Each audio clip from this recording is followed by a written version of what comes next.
Hello there, and welcome back to the Agostinho Zinga Show with your host, Agostinho Zinga, and this is episode number 1053. Episode number 1053 of the Agostinho Zinga Show, coming at you live and direct from an undisclosed location somewhere in the depths of London. How you doing, people? How you feeling? How you doing, people? How you feeling? Great, amazing, good to know. Hold on, let me pull this down a bit. I'm out here in my new colored do-rag that I had to kind of pull out because the black ones that I've been wearing, although I love them because they're black, the condition of them is a little bit shaky. I need to get some probably higher quality ones at some particular point. I should probably go and purchase some higher quality ones, but I had to switch up these because the black ones are looking a little bit rancid. They're smelling a little bit rancid, looking a bit rancid. I should go get my hair done as well, but hey, for the time being, I'm just enjoying it. You know what I also realized, by the way? I realized that although my hair is kind of braided, and it's low and it's patted, of course, so it's like, condensed, sorry, it's compact, right? It's condensed, compact, whatever it may be. I've got a really big head, man. I'm wearing these I headphones, right? And I've literally pulled them until the last point. You can't even see the thing anymore. I've stretched them until the last point. I was like, right, I didn't know my head was that big, even with hair, even with my hair down. So even my hair kind of like, compact. My head, my chrome, my dome is still super huge. And look how stretched the headphones are. If I look straight, look at how stretched they are. I've got a fucking head on me, mate. I have got a fucking head on me. When I was getting my hair braided one time, actually, big up the auntie that braids my hair. When I was getting my hair braided by the auntie that one time, she did say something really funny. She was like, "Oh my god, man, God bless your mum." The auntie that time when I was getting my hair braided said to me, "Oh my god, God bless your mum," right? And she said that because the size of my head when she was braiding my hair. She was like, fuck. She was like basically picturing in her head, imagining what it must have been like to push out a baby with the size of my head. But I do remember when I was looking back at old pictures of me when I'm a kid, you can definitely see when I'm a kid, I've got like a super big head. Because I also remember when I was a kid, also getting slapped.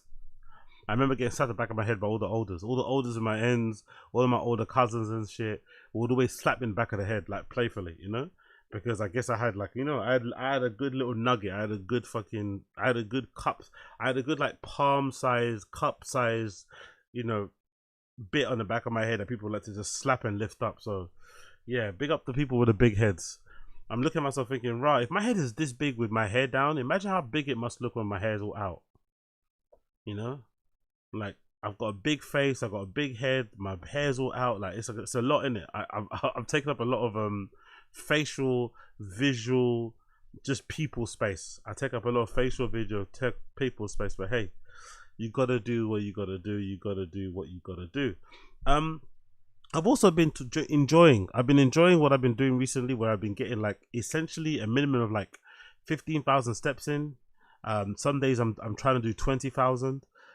It's been pretty good, I'm not gonna lie, and that's aside from what I'm doing running. Like, I'm not using that as my main cardio, because most of the time I'm doing on a treadmill. I don't feel like the treadmill kind of replicates what you do on the street. But when I'm running, I'm noticing that obviously my running is obviously improving a lot more with my ability to just, my cardiovascular ability going up. But I've never noticed how strenuous it can be to walk that long. I just always assume people that do walking exercises are just lazy. I'm not gonna lie. In the past, I used to assume people that just walk instead of running were just lazy. But it actually does do a lot. And I've noticed, especially in the area that I'm in, there's a bunch of people that do it, especially older folks, especially like, people that you would imagine are really good at kind of looking after their body. I'm assuming I'm going to be saying people like I'm saying East Asian people, Southeast Asian people. I'm seeing a bunch of them doing it in the morning, especially aunties and stuff, power walking around the park, power walking down the high street, power walking through the streets as well. You can see in the morning because they've got a particular sort of like walking outfit, very comfy shoes, some leggings, maybe a bottle of water, a little fucking cheeky flask in their hand and shit, and they're going for it. And it helps, man. It helps doing that half an hour a day. I'm assuming, again, don't ask me for any fitness help because I'm just doing my thing to look good in fucking clothes, to look good in Rick Owens, to look good in Balenciaga, to look good in the stuff that I want to wear and shit. Maybe some new shit from fucking Debner's Gucci. But I think if you do that consistently, if you was to keep something like that up and do that, let's say like 3 times a day, or no, so 3 times a week, for 30 minutes, maybe even go a bit further and do 20 minutes a day for 5 days per week, you're fucking set. you are set getting those amount of steps in, getting a minimum of 10,000 steps in per day. You are bloody set. So I'm really enjoying, really liking what I've been doing lately with the steps. It's been flipping enjoyable, and it's definitely aided my running. Now I'm noticing my running, I'm getting that pace and getting it going. So big up the people out there that walk, big up the people out there that enjoy walking. You guys have shown me the light. You guys have shown me the light. Talking about showing me the light, talking about showing me the light, talking about showing me the light.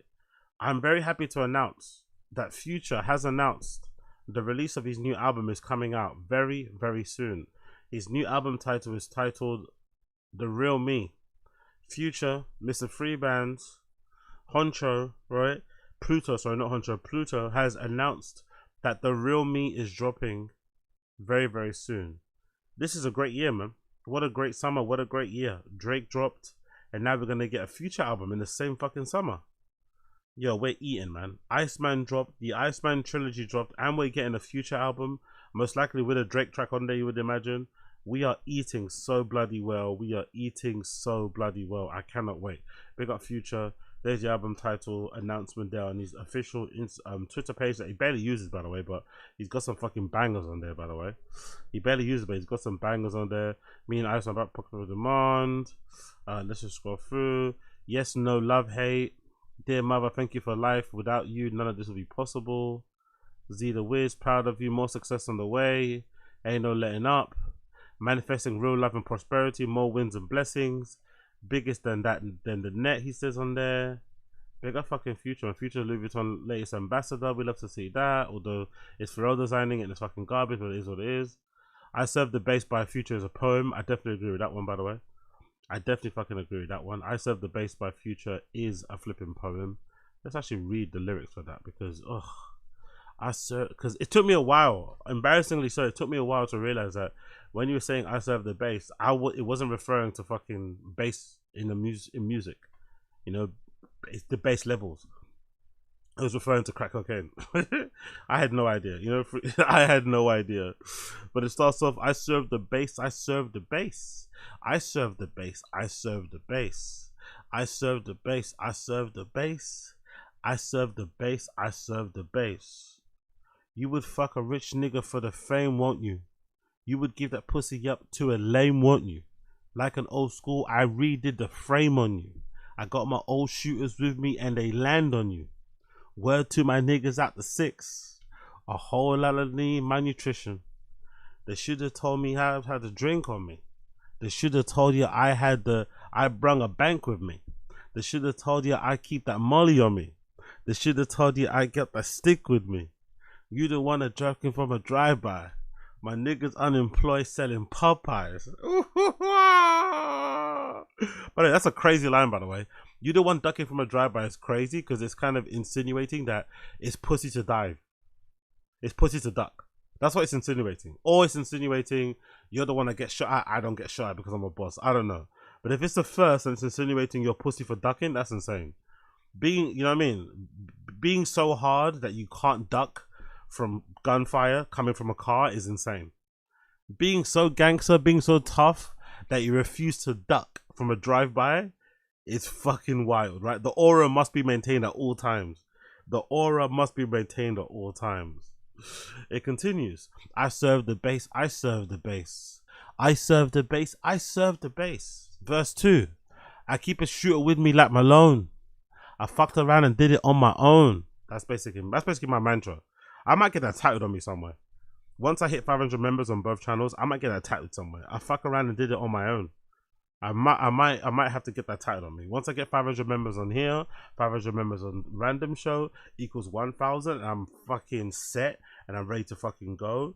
Quit the fucking full-time gig and commit to all this full-time. I'm about to get that tattooed on me.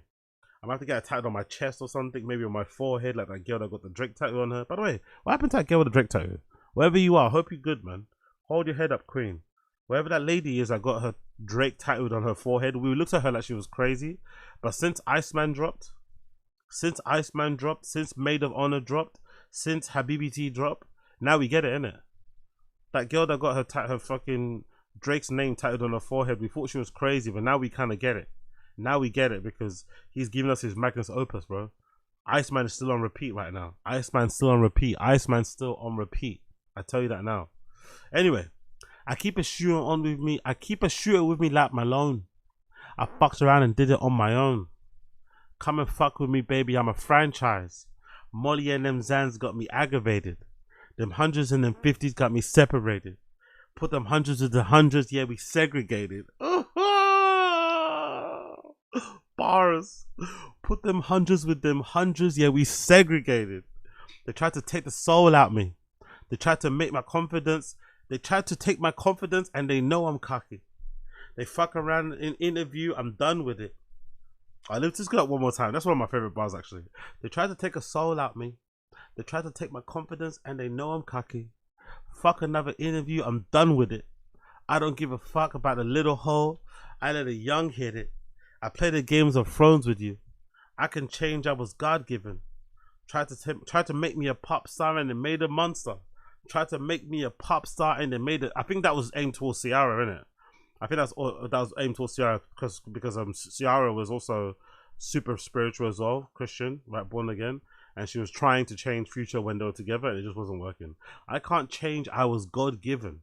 By the way, he was doing this before the other guy, innit? Was the other guy that got signed to fucking JG recently? I tried to make me a pop star and they made a monster. I'm posted with my niggas letting the champagne flow. A nigga was depressed, now my mind back home. A product of the roaches in them ashtrays. I inhaled the love in a bad way.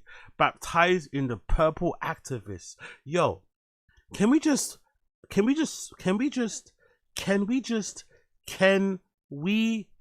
focus on the line? A product of the roaches in them ashtrays. That might explain why Future is so savage, why he's so heartless with women, why he operates the way that he does. He grew up in the trenches. He grew up in places where he had roaches in his ashtray. Someone that grows up like that, you can't ever tell them to chill. Someone that grows up like that, you can never tell them to chill. They'll never chill. They'll never chill.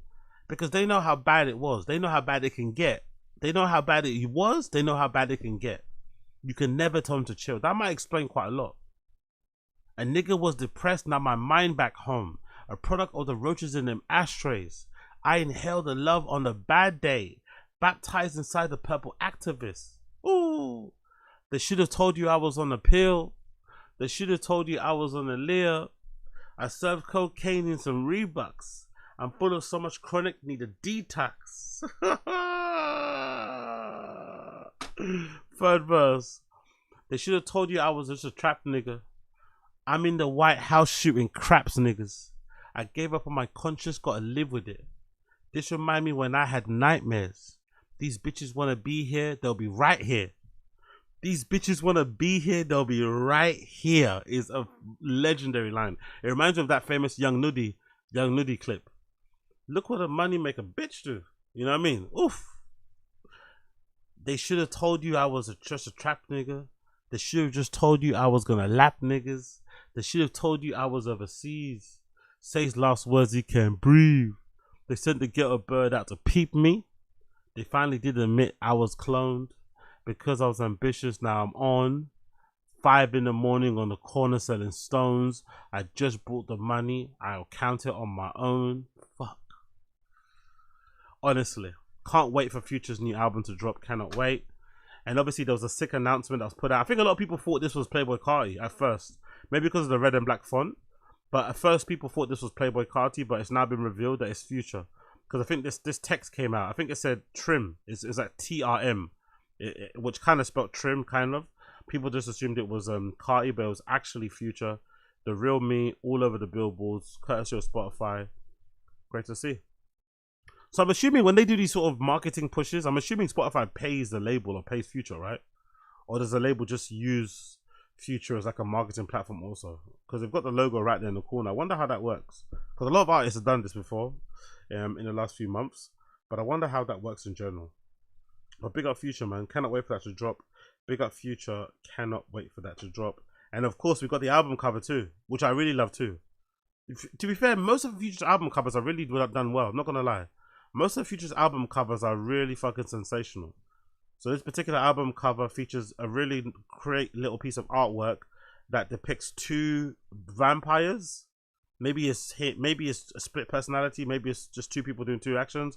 One vampire is smiling menacingly towards you, and the other vampire is seeing locking lips with an unnamed, you know, whatever, ghost of a woman or something like that. And it says Plutowski written on the side there. Really cool illustration, I'm not going to lie. I really like the illustration, really like the artwork.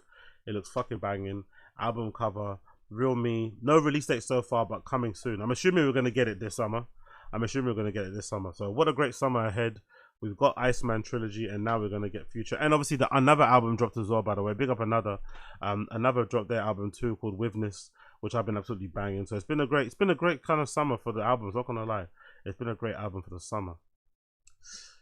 Can we talk a little bit about DeenTheGreat and Adrien Broner? Is it bad to say that I expect some sort of like sexual assault, sexual abuse, harassment case to come at them soon? Is that bad to say? Is it hating to say, or is it kind of bad mind? Is it kind of bad vibes to put that out there? Because I'm not too sure this type of behavior or this type of talking is going to be a good thing in the long term for DeenTheGreat and Adrien Broner. I think they need to make sure that they do this sort of stuff in particular sort of settings. Because when I sometimes peep their streams on Kick, they have certain girls on their streams who kind of go for this sort of play, who go for this sort of language, who go for this sort of behavior. But this Yonna girl, she's a little bit mollycoddled, don't get me wrong. She's a little bit mollycoddled, how they do with the streamer girls and stuff. But she does present herself in a certain way. She's kind of chill, you know? She's not one of them ones that be on DeenTheGreat or Adrien Broner's Instagrams, or sorry, on their Kick streams. So I was surprised when they both went to the Kai Scene at Streamer University application in the first place. That's fucking insane. I don't think they're appropriate for Streamer University at all, DeenTheGreat or fucking Adrien Broner. But when they went there, when they're in the waiting area, they happened to see Yonna. Yonna was there, doing her thing. And let's just say DeenTheGreat and Adrien Broner made it very, very, very obvious that they liked what she looked like. And yeah, I don't know. I got the feeling she was maybe a little bit uncomfortable. I got the feeling that she wasn't flattered. I got the feeling that she was very, very, very, very uncomfortable. And she got made to feel, I would say, scared of these guys, which is something that you don't want as a man. As a man, you never want a woman to be scared, right?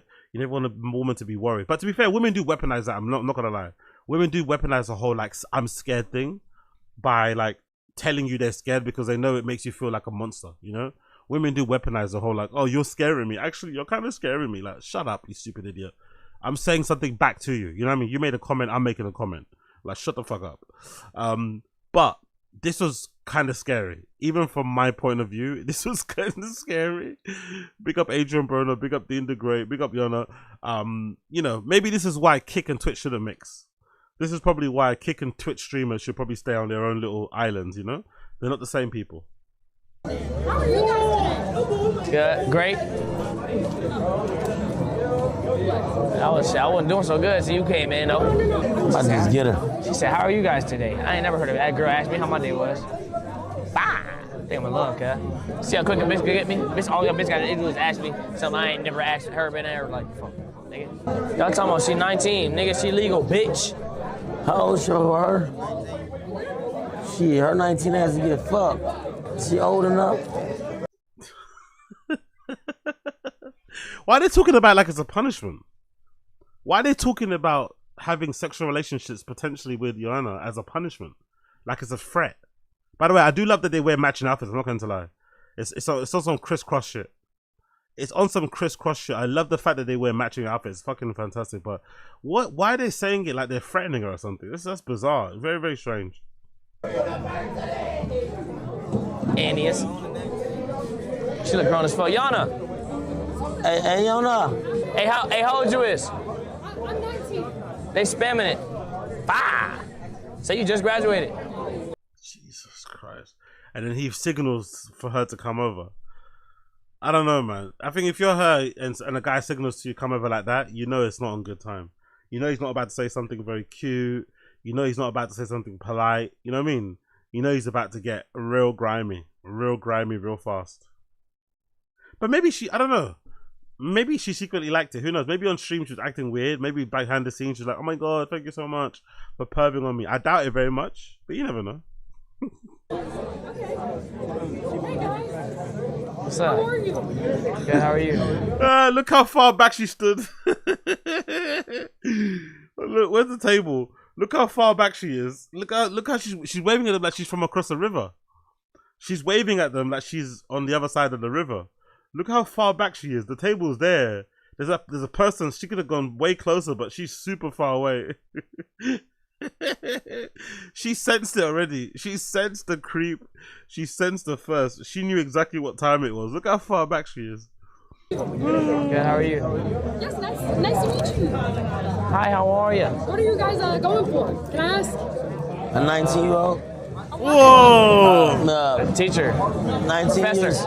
19 years of. Jesus, I can't watch this. I'm not sure if I can watch this. I'm not sure I can watch this, you know. I'm not gonna lie. I'm not sure if I can watch this. I'm not too sure if I can watch this, mate. Nah, I'm not gonna watch it. I'm gonna leave it right there. I'm not gonna watch this. I can't watch it. What are you guys going for today? A 19-year-old? Like, oh yeah. I can't watch that. I'm sorry. I can't do that. I can't do that.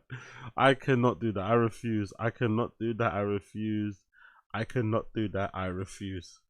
Let's move on. Big up ExtraEmily. ExtraEmily decided to post her job resume, aka her CV, onto social media, kind of going through what she used to do before, her qualifications and experience.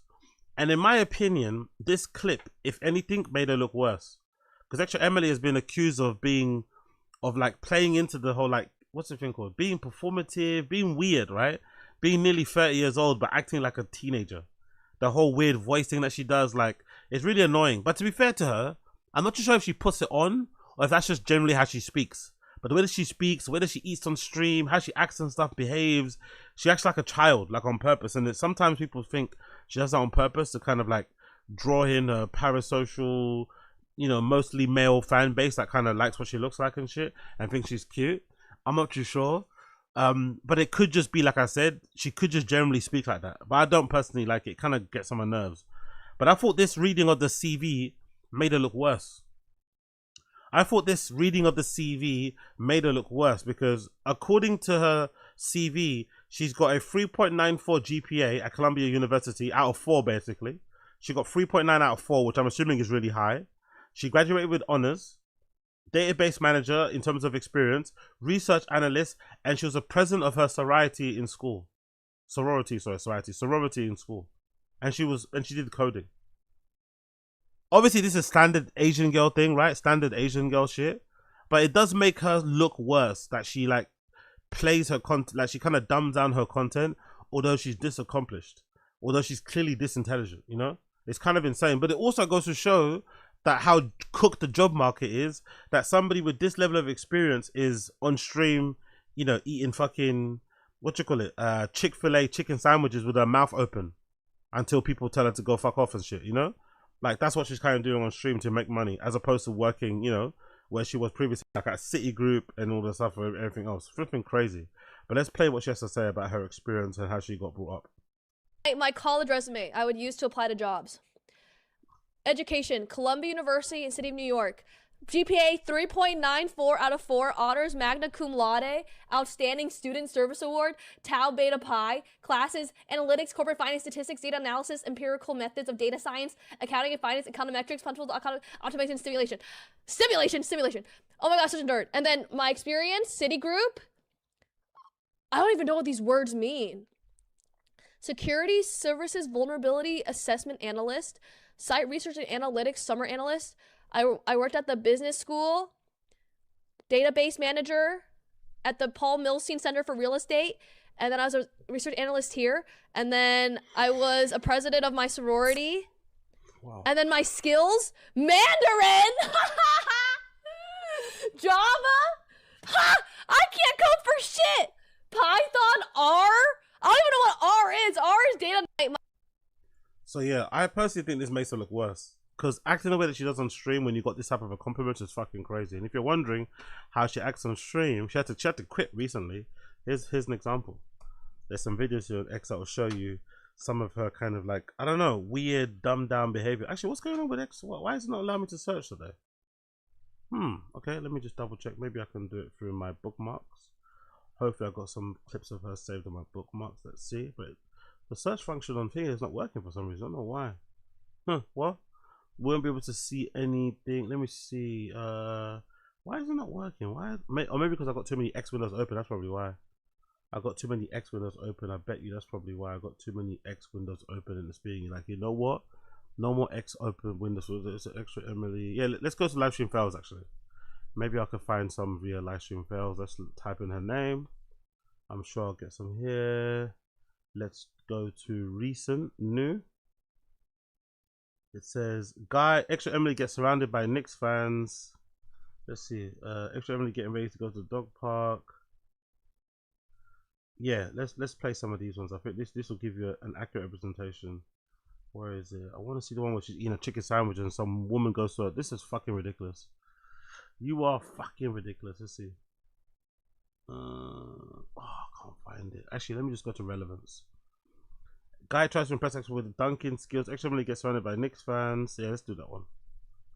Let's do that one. ExtraEmily gets surrounded by Knicks fans.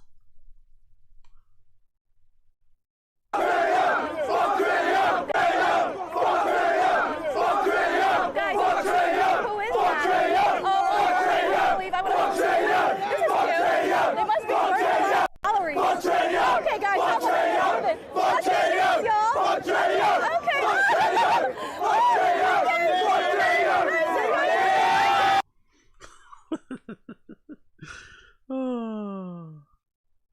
One sec. China rides ExtraEmily. ExtraEmily after 5 years of hitting the gym. ExtraEmily pees her pants a lot. Jesus Christ. Jesus Christ. I did that for the longest time, chat. Isn't that embarrassing? Don't you guys pee your pants when you laugh? I did that for the longest time, chat. Isn't that embarrassing? You think she speaks like that normally? Yeah. Do you think that's her normal voice? Do you think she actually talks like that every day, like on a daily thing, or is that a put on? That voice and that affection or afflection on her voice, is that inflection? No, it's inflection. Inflection on her voice is fucking annoying. Drives me insane. I think Pokemon does the same thing too. They kind of they took in this like oopsie doopsie like teen bop. I don't know what it is. Is it kiddie voice? Whatever it is, it's fucking weird. I mean, don't you guys pee your pants when you laugh? I did that for the longest time, chat. Isn't that embarrassing? This girl's in the mid-20s, if not late 20s. Like, ugh. Oh, thank you, Grizz Ben Stan. Thank you for the raid. I would pee all the time when I laughed really hard. So like one time I was in gym class and then I'd pee my pants and I was running like during a mile and my friend made me laugh so hard that I literally peed my pants and I had to run around with pee pants the entire rest of the mile. And then it was just really embarrassing. And then one time I was also on a couch and the couch I like peed my pants because I was laughing so hard and then I walked up, I like got out of the couch and there was a pee stain on the couch from laughing so hard and I was like, oopsies. And then they're like, oh my god, Emily, what is that? And I'm like, oh my god, that's my pee. And then they'd be like, ew, Emily peed on the couch and I'm like, I'm sorry, I'm laughing so hard. They'll be like, get off the couch, guys. Like, there's literally her pee on it. And I'm like, stop. You know? So, it's okay. I did pee on the couch. And there's like I think there's still like a tiny little bit of pee left. Isn't that cool? Yeah, so cool, ExtraEmily. So freaking cool. Again, this is a person that went to Columbia University, 3.94 GPA, and this is what we get, you know? This is what you get. This is what you get. Let me see another one. ExtraEmily has an oopsie, right? ExtraEmily doesn't own many pairs of underwear. This is a great one. This should be a great one. This should be a fucking great one. Socks. How many pairs of underwears do you have? I think I have like 10. Well, chat, Bro. chat, look, it's done. It's not a lot. Wait, give me 2 seconds.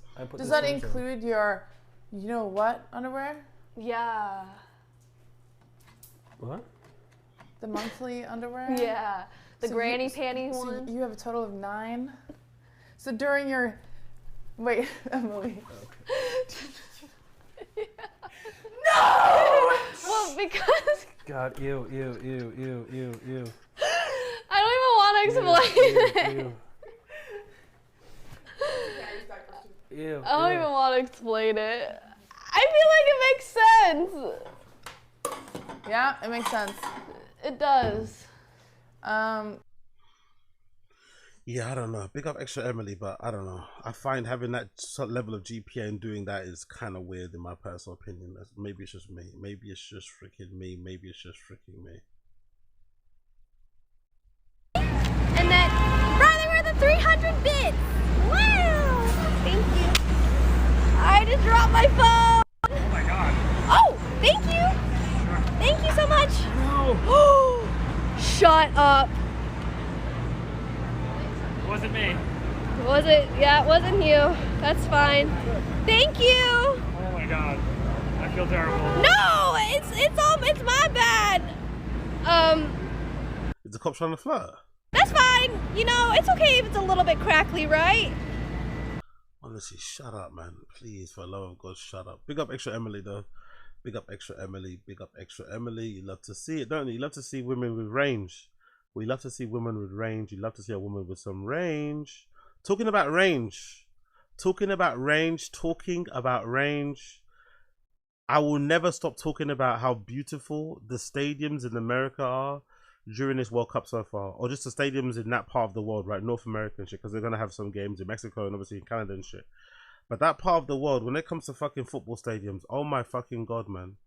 Absolutely sensational. Look at this shit.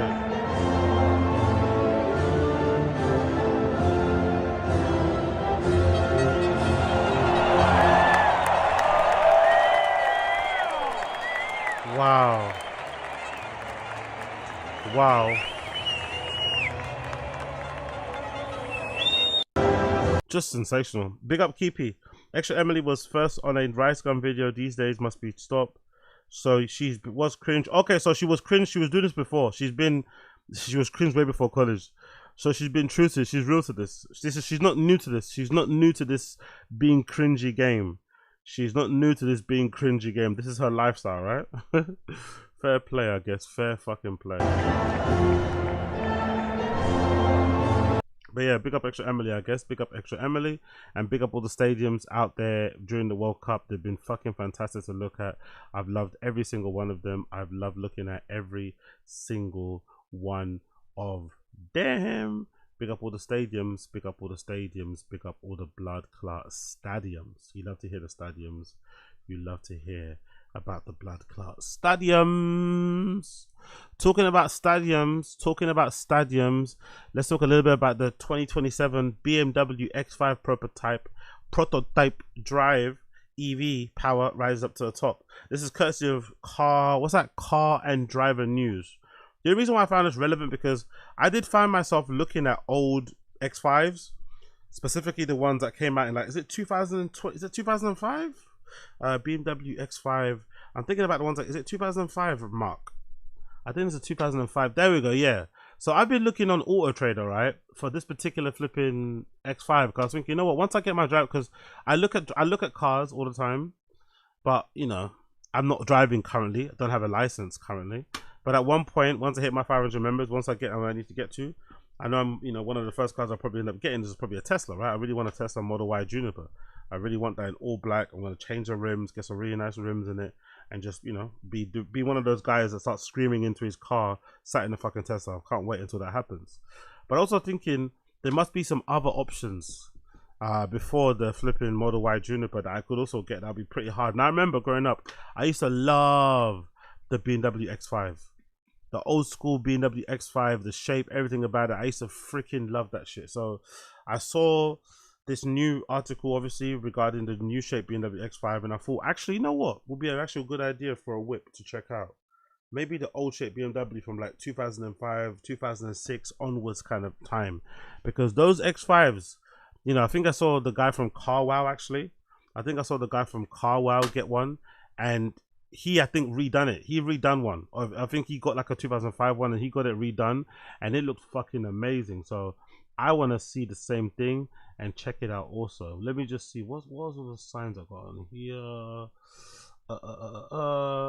So as you can see, let me look at this. Am I the only person that thinks these 2005, 2006 BMW X5s are really fucking cool?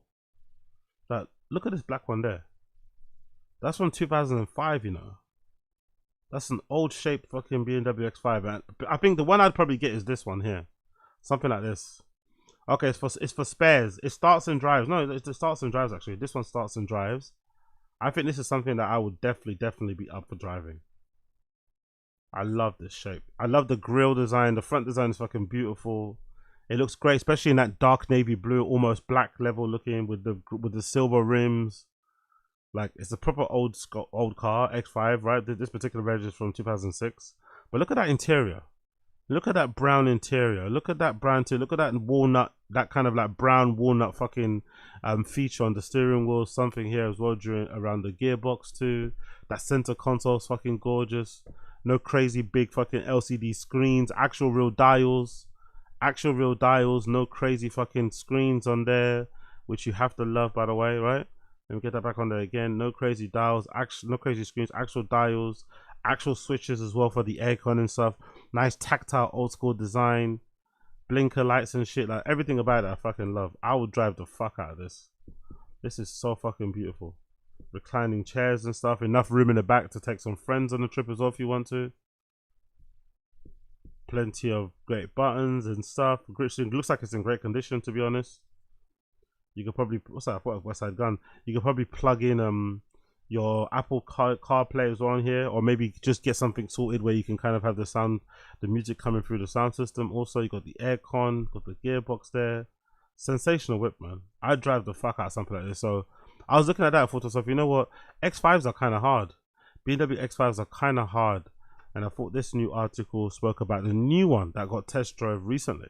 This courtesy of Car and Driver. It says, when discussing the greatest BMWs of all time, the conversation often fixates on the era of Beamers that excelled in the route commuters and spirited drivers alike.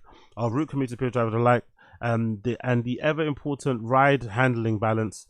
The cars from that era all carrying a common thread. From 1997 to 2012, an engineer named Bernd Lima. Oh, is that who designed them? Okay.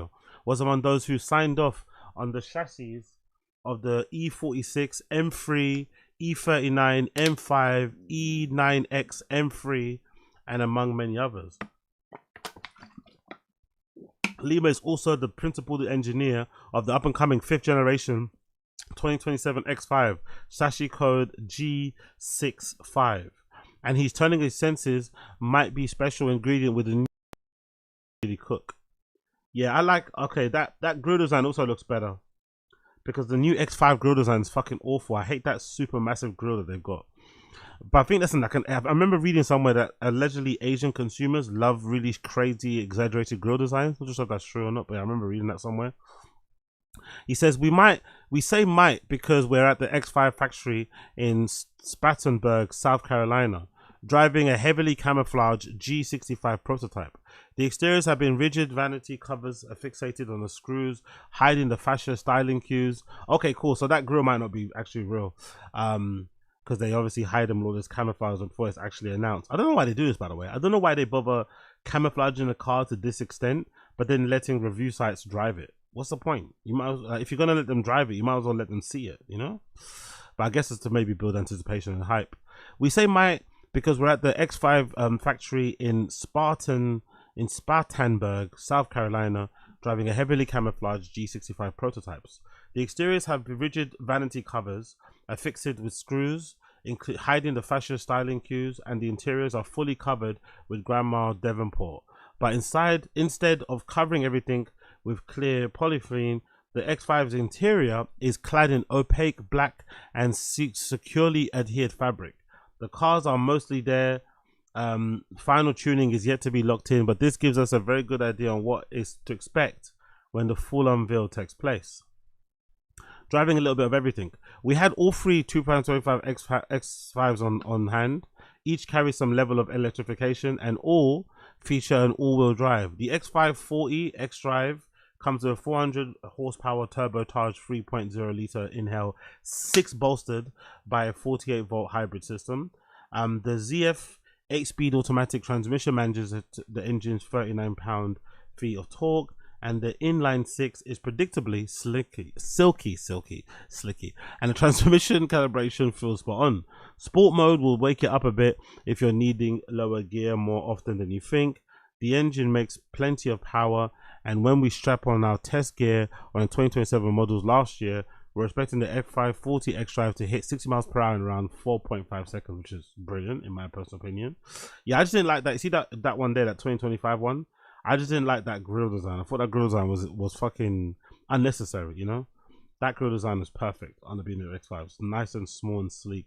I love the headlights, but that particular grille design was fucking disgusting.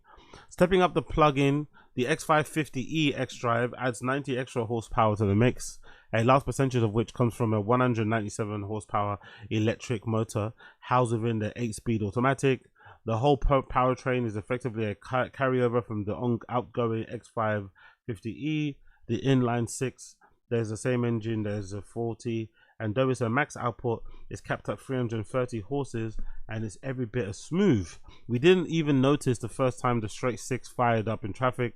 This 400 volt plug-in hybrid has a 26 kilowatt battery, and which we believe will be good for over 30 miles of electric range. Info numbers remain state secrets.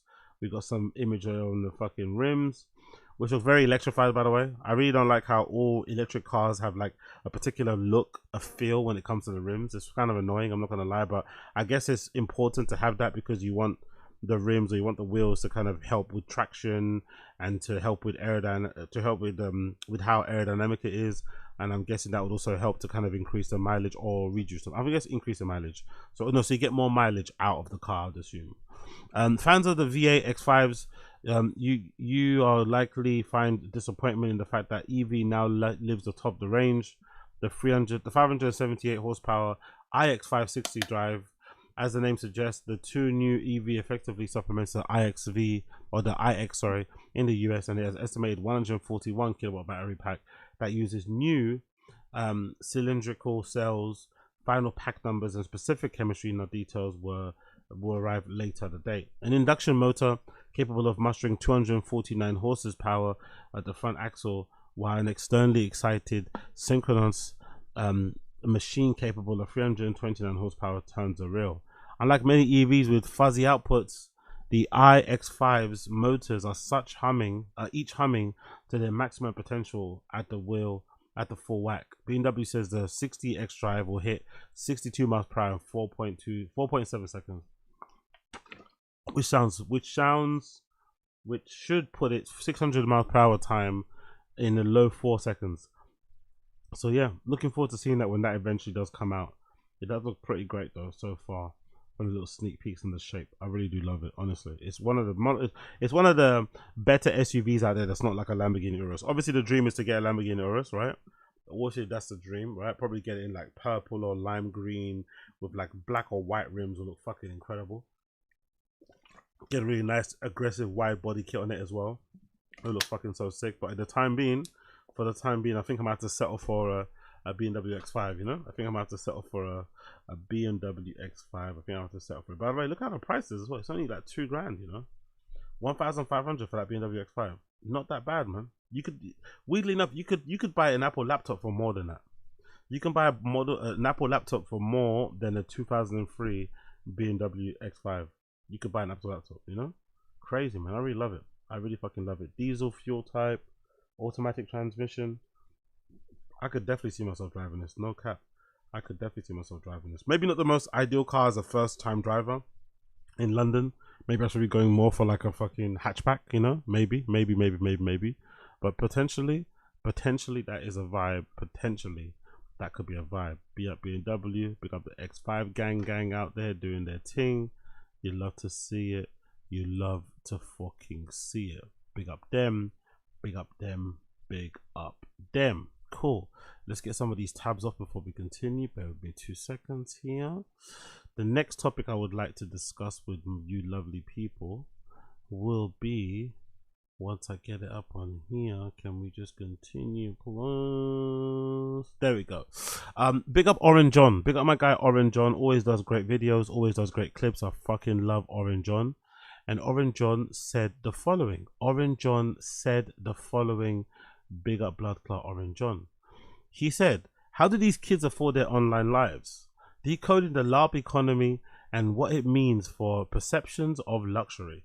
I'm guessing we all wondered it. I don't think it's pocket watching to wonder it, because you know, I think the first thing that comes to mind when I see a lot of these rich kids online who are just, you know, gallivanting around the world, not working, not doing menial tasks, you know, essentially just enjoying life, I think to myself, surely there can't be that many rich people out there, right? Surely there can't be that many rich parents out there that have the money, because, you know, it's one thing to be rich, but to be rich enough to be able to support like someone that's 18 plus years old and their needs is a lot of money.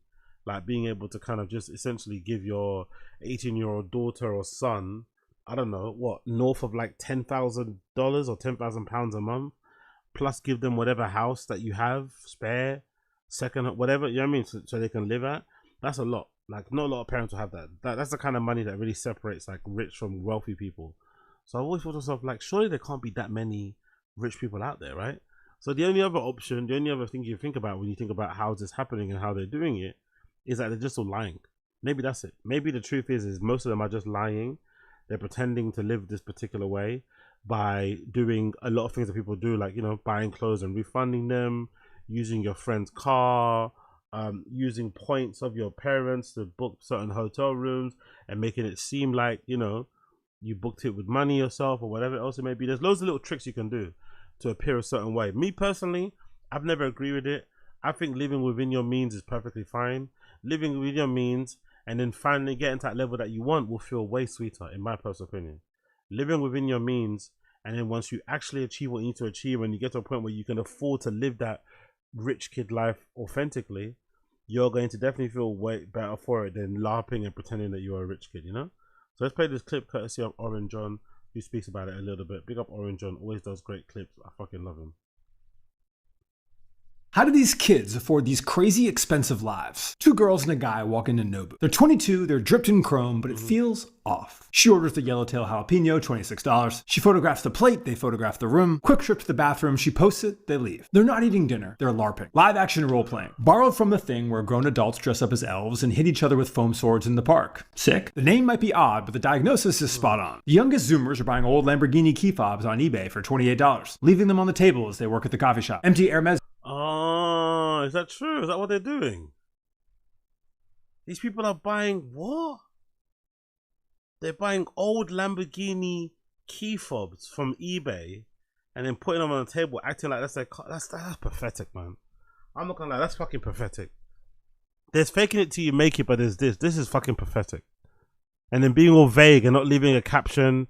If somebody asks you a question in the comment section about, hey, is that your car? Never answering. That is super pathetic and vague. I could not imagine doing something as lame ever. Like, you know, to be honest, really, a lot of Gen Z kids are kind of lame, innit? Let's be real. A lot of these Gen Z generation, I love what they do in terms of like employment, in terms of the workplace. I love that they've kind of made everyone question, you know, working standards and behaviors and demands and work-life balance. Like, you know, I worked in a place where there's a lot of Gen Z kids before, and they implemented a fucking mental health day. You were able to take a mental health day a week. If you went to, you could just email or just make it known in the Slack or privately and let the person know, yeah, I'm having a mental health day, and your supervisor or your superior wasn't allowed to question it. You just had to fucking accept it. And, you know, there you got your basically your holiday where you could just stay at home. So I love that sort of shit that they've made people kind of question. But this sort of stuff is extra lame, you know? This sort of stuff is like challenging, you know, preconceived ideas, challenging, you know, traditions, challenging toxic workplace environments and shit. All that malarkey is great. But buying old Lamborghini car key fobs and then acting like they're keys of a car you have by posting a picture of them laid on a table somewhere is R-worded, ridiculous, and just dumb. I hate it. I hate it.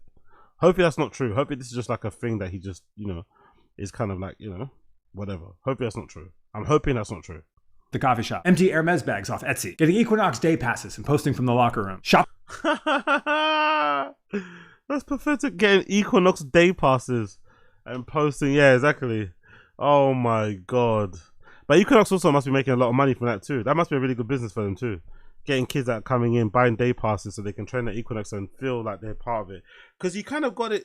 To be fair, I've kind of seen this play out in Shoreditch House. I still need to get a membership for there, by the way. I still need to get a membership for Shoreditch House because I really enjoyed my time. A lot of people like to not say it's good, but I found the food to be delicious. They serve great drinks. It's open till late. There's usually decent DJs playing there. The rooms are pretty nice. Like when I was working at Nike and when I was working at that company called Mastered, where they did that online streetwear program that I was kind of in charge of, where I was kind of working with Virgil, I had a lot of meetings there. We had a lot of meetings there. You know what I mean? We had a lot of company dinners at fucking Shoreditch House to kind of woo and impress a lot of these like streetwear influencer, urban culture type of people, right? Who like that sort of thing. And I had a blast, man. I remember kind of ODing on the green tea one time. One particular summer, I used to fucking hot desk. I was hot desking in the fucking Shoreditch House, and I nearly OD'd on the green teas. I was having so many, you know? I was having so many green teas, I nearly OD'd on that shit.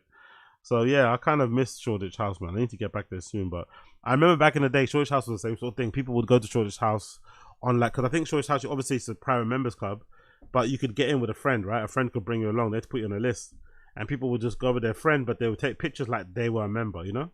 Like they would take pictures in a certain way that'll make you think, oh, you got membership there. Not really, you know? And they definitely wouldn't answer your DM if you ask them directly. So that was always fucking funny.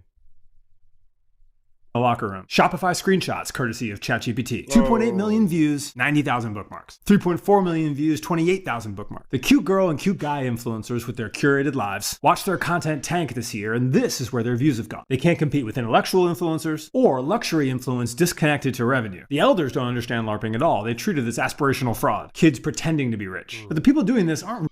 They're losing out to intellectual things, really. Big up to Alipa, man. They're losing out to people that actually read and shit. That's fucking amazing, by the way.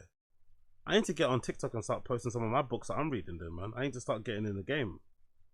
Is that what's actually happening? Is that what actually is flipping happening? I love that if true.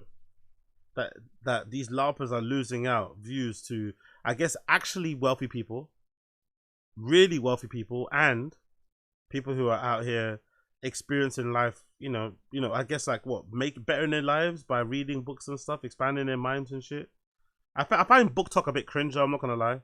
There is a couple people I see on social media pop up and here and there. I find these book talkers a little bit cringy, but you know, better to be cringy reading a book than be cringy pretending that you bought something from Louis Vuitton.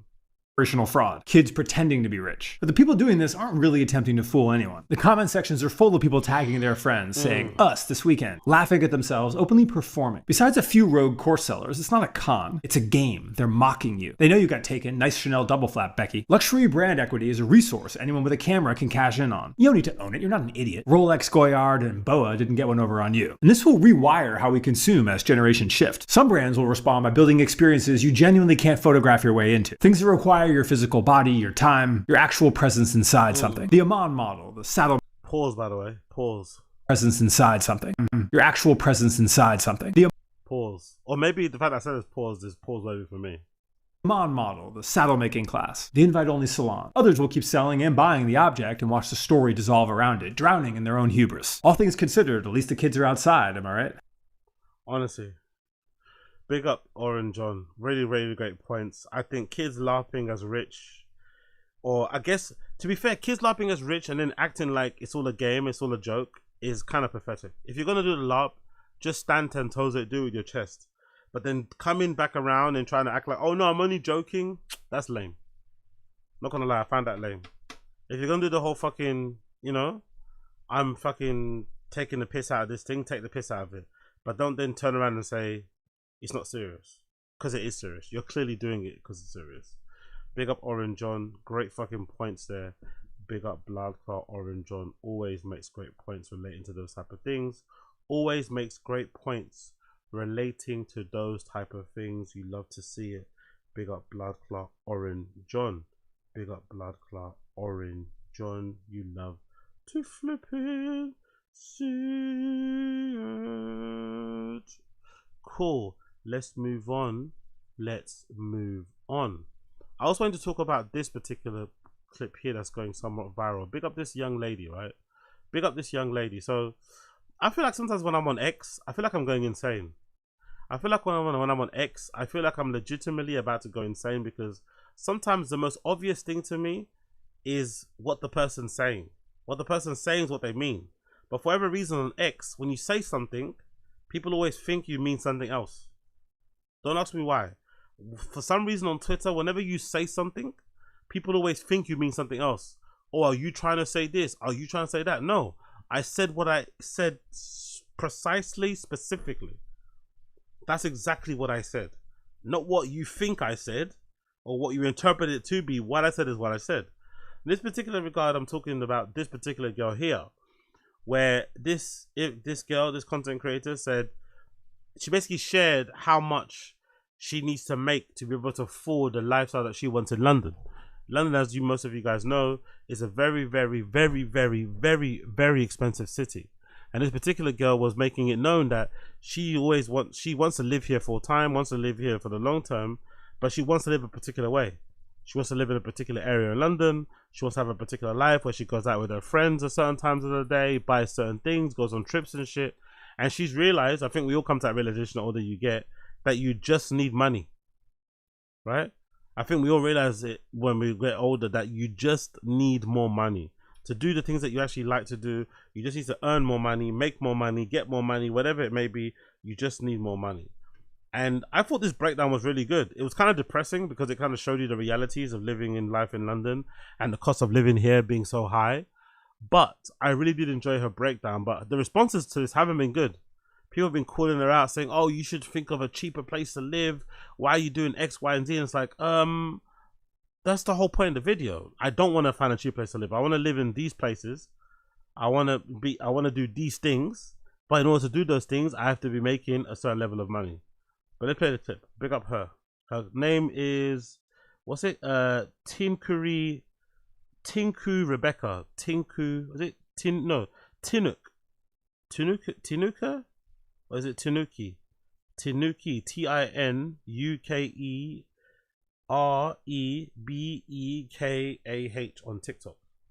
I can't afford to rent in London, so instead of moving back into my parents, I figured out exactly how much I need to earn to stay here. Before moving here, I was convinced that my first proper job salary would be more than enough to live comfortably. And even though everyone warned me that to actually enjoy London, I'd need to be earning a lot more than I am, I was convinced that it would be completely fine because I'm really good at saving money. But the thing is, being good at saving money only gets you so far. At some point, you just need to be earning more money. Which made me think, how much would someone actually need to earn to properly enjoy London? To have my own one-bedroom flat in the area I'm currently living in, I'd be paying around £2,200 a month. Then on top of that, bills, council tax and direct debits would be about £400 a month. A monthly TfL pass for public transport is £171 a month, and groceries are £250 a month. Those are just the basic, and that's already over £3,000 a month. I'd like to go to a nice sit-down restaurant at least once a week. A meal like that in London costs around £50 per person, so that's around £200. I also want to be able to buy new clothes and bits without stressing, so let's say £300 a month for that, but even that is kind of low. But going out to bars, clubs, events, a proper night out in London is at least £100. So assuming I go out once a week, including baggies.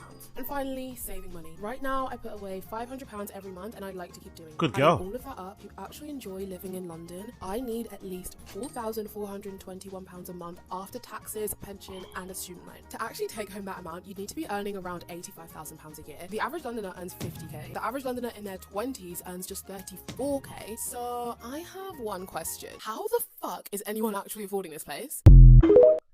And that's something that all of us, myself, have wondered as well. I've wondered that too. I've wondered that too. I have wondered that too. And I think it just comes down to a lot of people are making some good money working in certain jobs, especially those cyber security roles, other bits and bobs. People are making money out here. People are making money out here, or what they're probably doing is that they're willing to sacrifice other luxuries, other bits of enjoyment in life for living in certain places. Like some people's houses, like I've noticed as well with the amount of time I spend indoors and the amount of times I'm working and whatever else it may be, having like a comfortable place to live, having a comfortable space, a safe space is really important, especially considering the weather here in London, the weather here in the UK. You spend a lot of time indoors, so your crib becomes the place that you spend the most time in. I noticed when I went to parts of Europe, the house wasn't, houses were like sparsely decorated.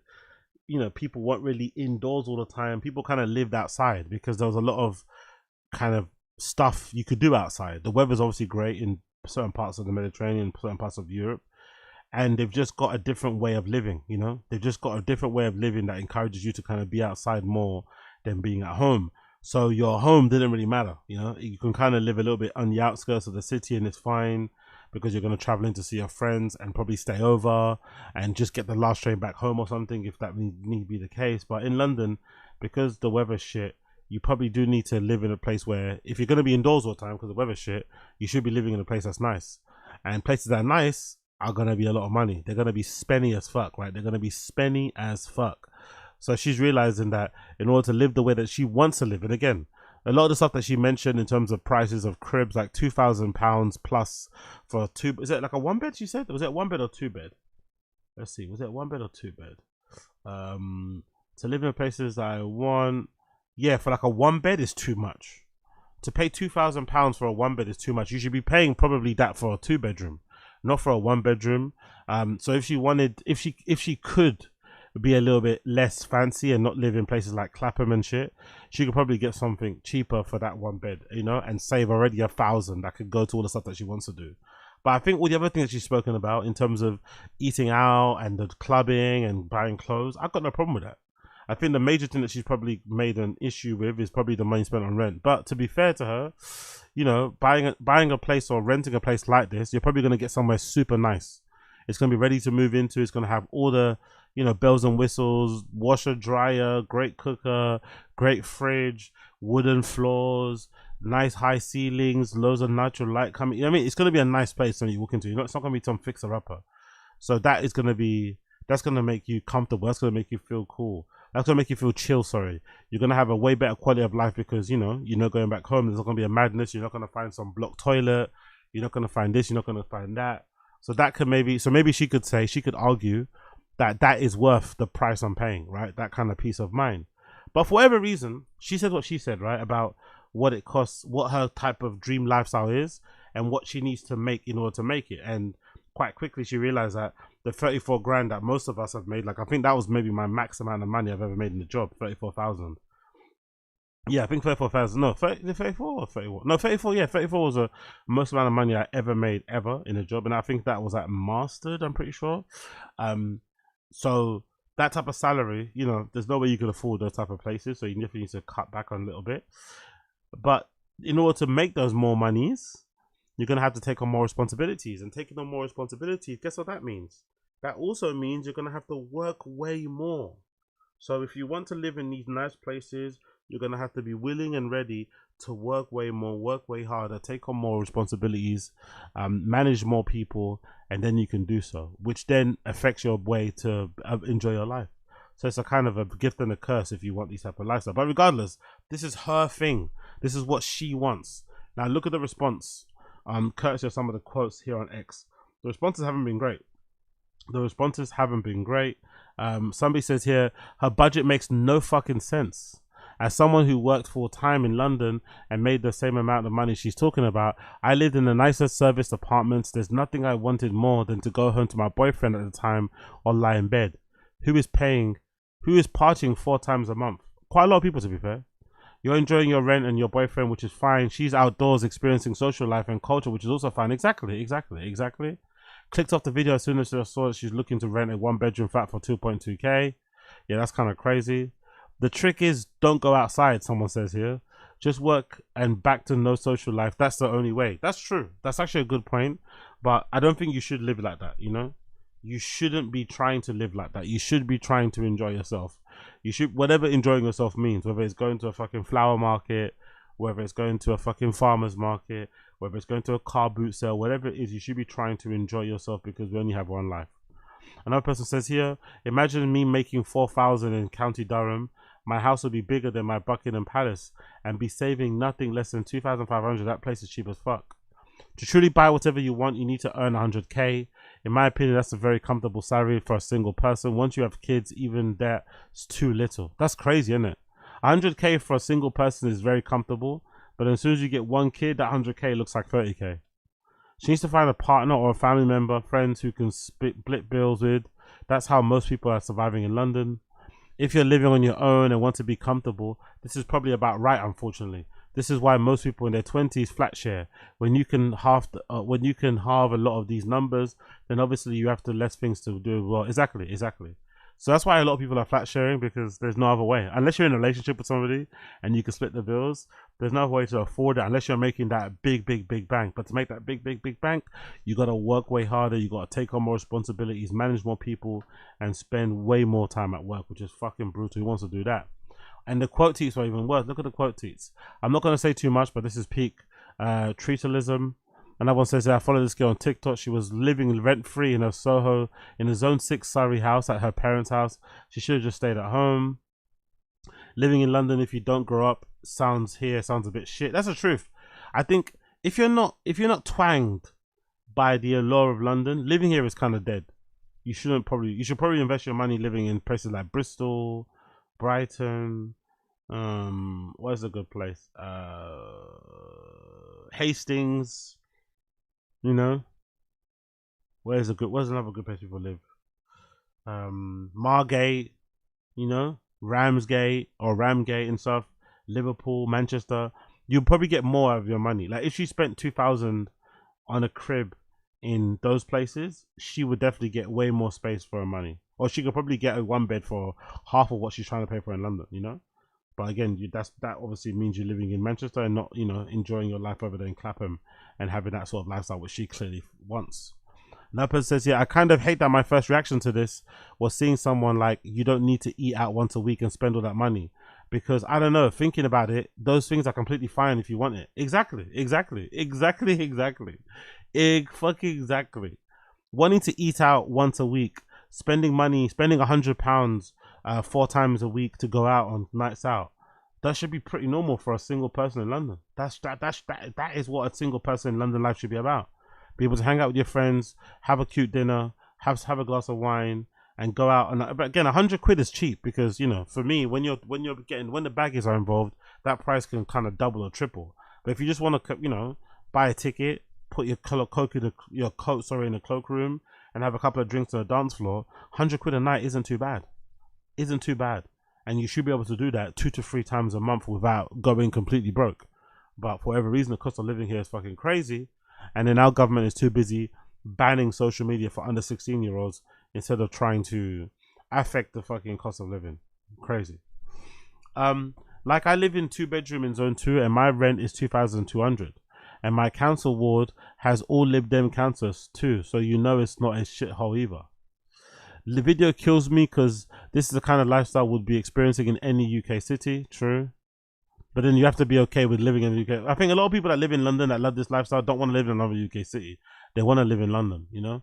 And unfortunately, once London grabs you by the balls, then it doesn't let go. You know, myself included. Like I've wanted to move out of here for ages. I haven't been able to.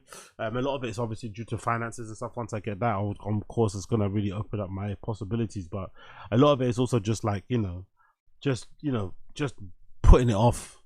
Putting it off, and then you turn around and you realize, oh shit, I've been here for fucking 20 years. A regular young person being asked to be on 2,200 per month in rent, a single person, is egregious. I don't know if we realize that a rent of 2,200 alone in London is just way insane. Maybe we're not being too bad. Maybe we're not doing too bad in Paris. Yeah, people criticizing Paris rent or Paris lifestyles compared to London are crazy because at least you live in Paris.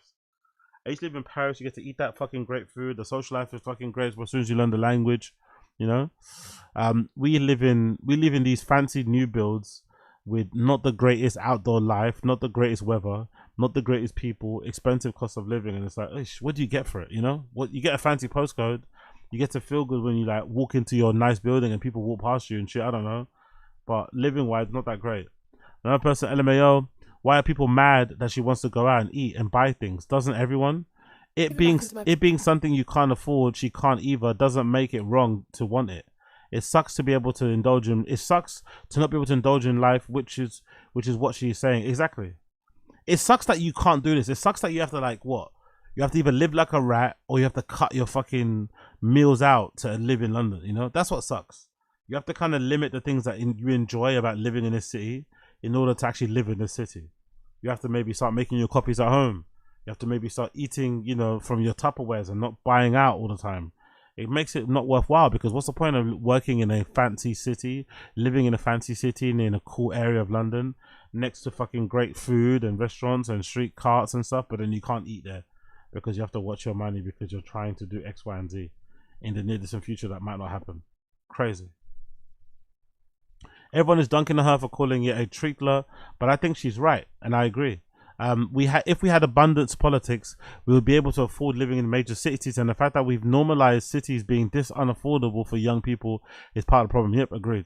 But I think for the time being, I'd probably, if I was her, I'd probably move. In the time being, I'd probably move. I'd probably move to another place where my money stretches way longer, you know? At least somewhere where I can commute into London easily. Because those kinds of monies are really too fucking much. Another person's here, you cannot have your own studio on a graduate starting salary in the most expensive city in the UK with the highest average paying salaries in the country. Get house shares like the rest of us for 500 to 800 a month. Then move out when you get in a serious relationship or start earning more. True. People saying it's cheaper to live in zone 7 and 8. Sorry. Anything above zone 6 is simply not London. Also, who's living in zone fucking 7? Fuck all that shit. This is how you man were living in 2000s when they had a decent job, by the way. I know it probably comes across a bit excessive because of the current economical climate, but a single and childless in your 20s with a good pay that pays decent, we should be able to live like this, mums. Like exactly. Mum's life, exactly. If you're single and stuff, you should be able to live like this. This shouldn't be hard. This should be what's expected of a young person living in the city. You should be living like this. So big up her, man. This isn't the average person in their 20s living in London, though. It's a fantasy lifestyle. It's like me saying I can't afford to go on holiday because I can't afford to go every month like Dua Lipa. Good point, to be fair, because the way Dua Lipa holidays is not how we can all holiday, but you can holiday to those locations on a cheaper budget if you want. But I just don't think you can live. I wonder, can you live somewhere in Clapham that's half of what she's paying or what she wants to pay? Probably not, right? I'm assuming that area of Clapham is just, if you want a 1-bed flat, you're going to be looking at $2,000 plus. You can't, there's probably not an area in Clapham where you can find a place like that she wants for like under 2,000 or under 1,500, let's say. Who knows? The people who respond to this lady say, why are you eating out and going to clubs, will be the same people questioning why the economy is on its fucking ass. The businesses can't survive. Money rolls uphill, always has. Make essentials affordable and watch the economy boom. True. You see why I rant on the TL every day at this point. Agree. London is criminally expensive. 2,200 for a 1-bed is just disgusting. This is like America prices though, and it's like New York price. I think New York's the same. New York is probably like $4,000, $3,000 for like a 1-bed or studio. 2.2k is mental. Clapham isn't by force. Needing 85k to live comfortably in London is crazy when the top 10% of earners in their 20s earn 55k and drop 10k percent of earners in their 30s earn 75. People complaining about the quotes are expected. Even if she's a high rent area, she's right, and to be honest, what she's saying is reasonable for a young woman who isn't looking to settle down. A serious question when I have this video is, where did the desire to live alone in 1-bed come from? I can't remember consuming any media where the cast in their 20s lived alone. It was always flatmates, or it was a pushback from living with degenerates at university. You just want your own space, isn't it? Like, why wouldn't you want your own space? It's perfectly fine, I think. I don't think there's anything wrong with it. Why wouldn't you want your own space?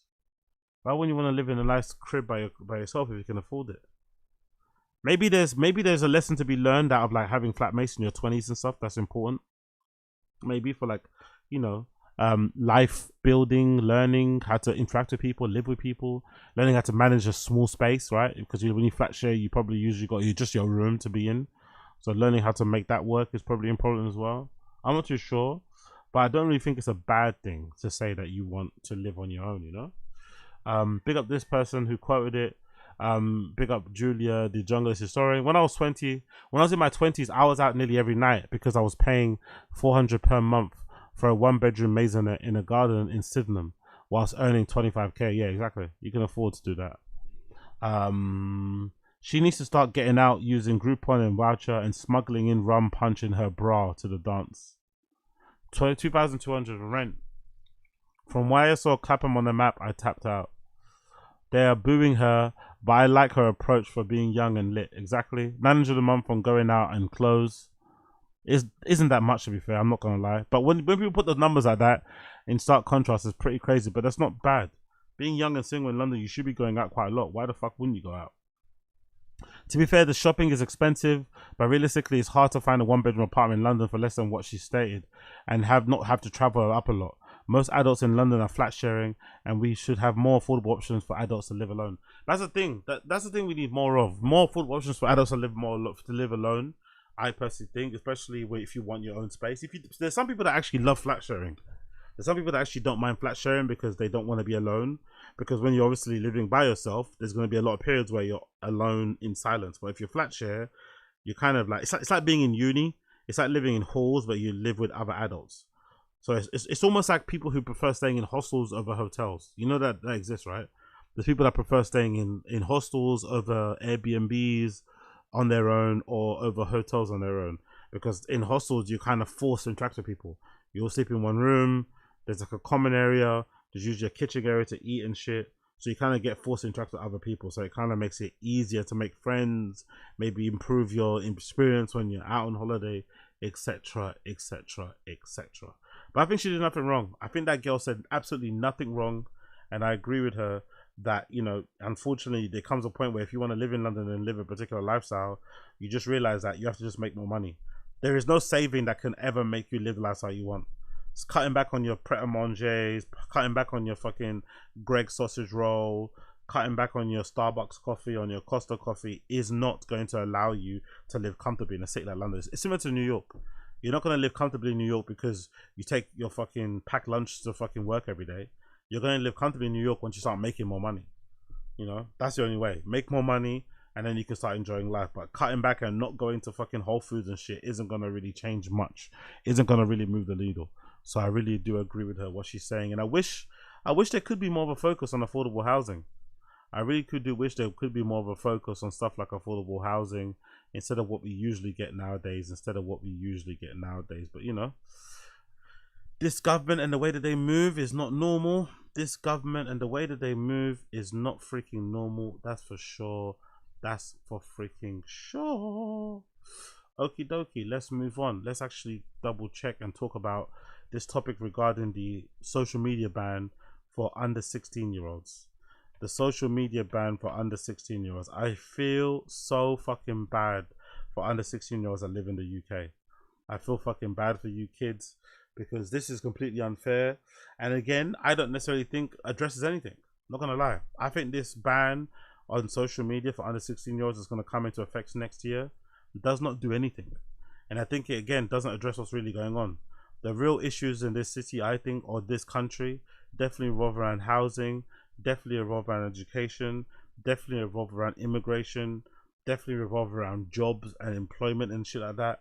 You know what I mean? I don't really think this social media being accessible or being easily attainable or used for kids is really the option. Is really the problem. Especially when you think about a lot of these apps have safeguards in place, right? A lot of apps, I think like Instagram in particular. Instagram, if you register on Instagram and you're under 16, I think if I'm not mistaken, it kind of it removes your profile from being seen by adults, essentially. I don't think adults can see your profile. If they can, they can't message you. I think that's the one.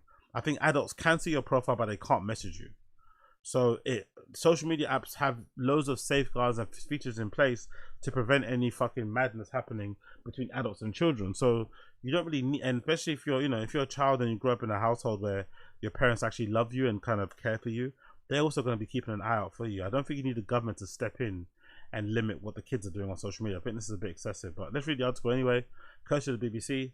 It says, under 16s will be banned from social media from early 2027.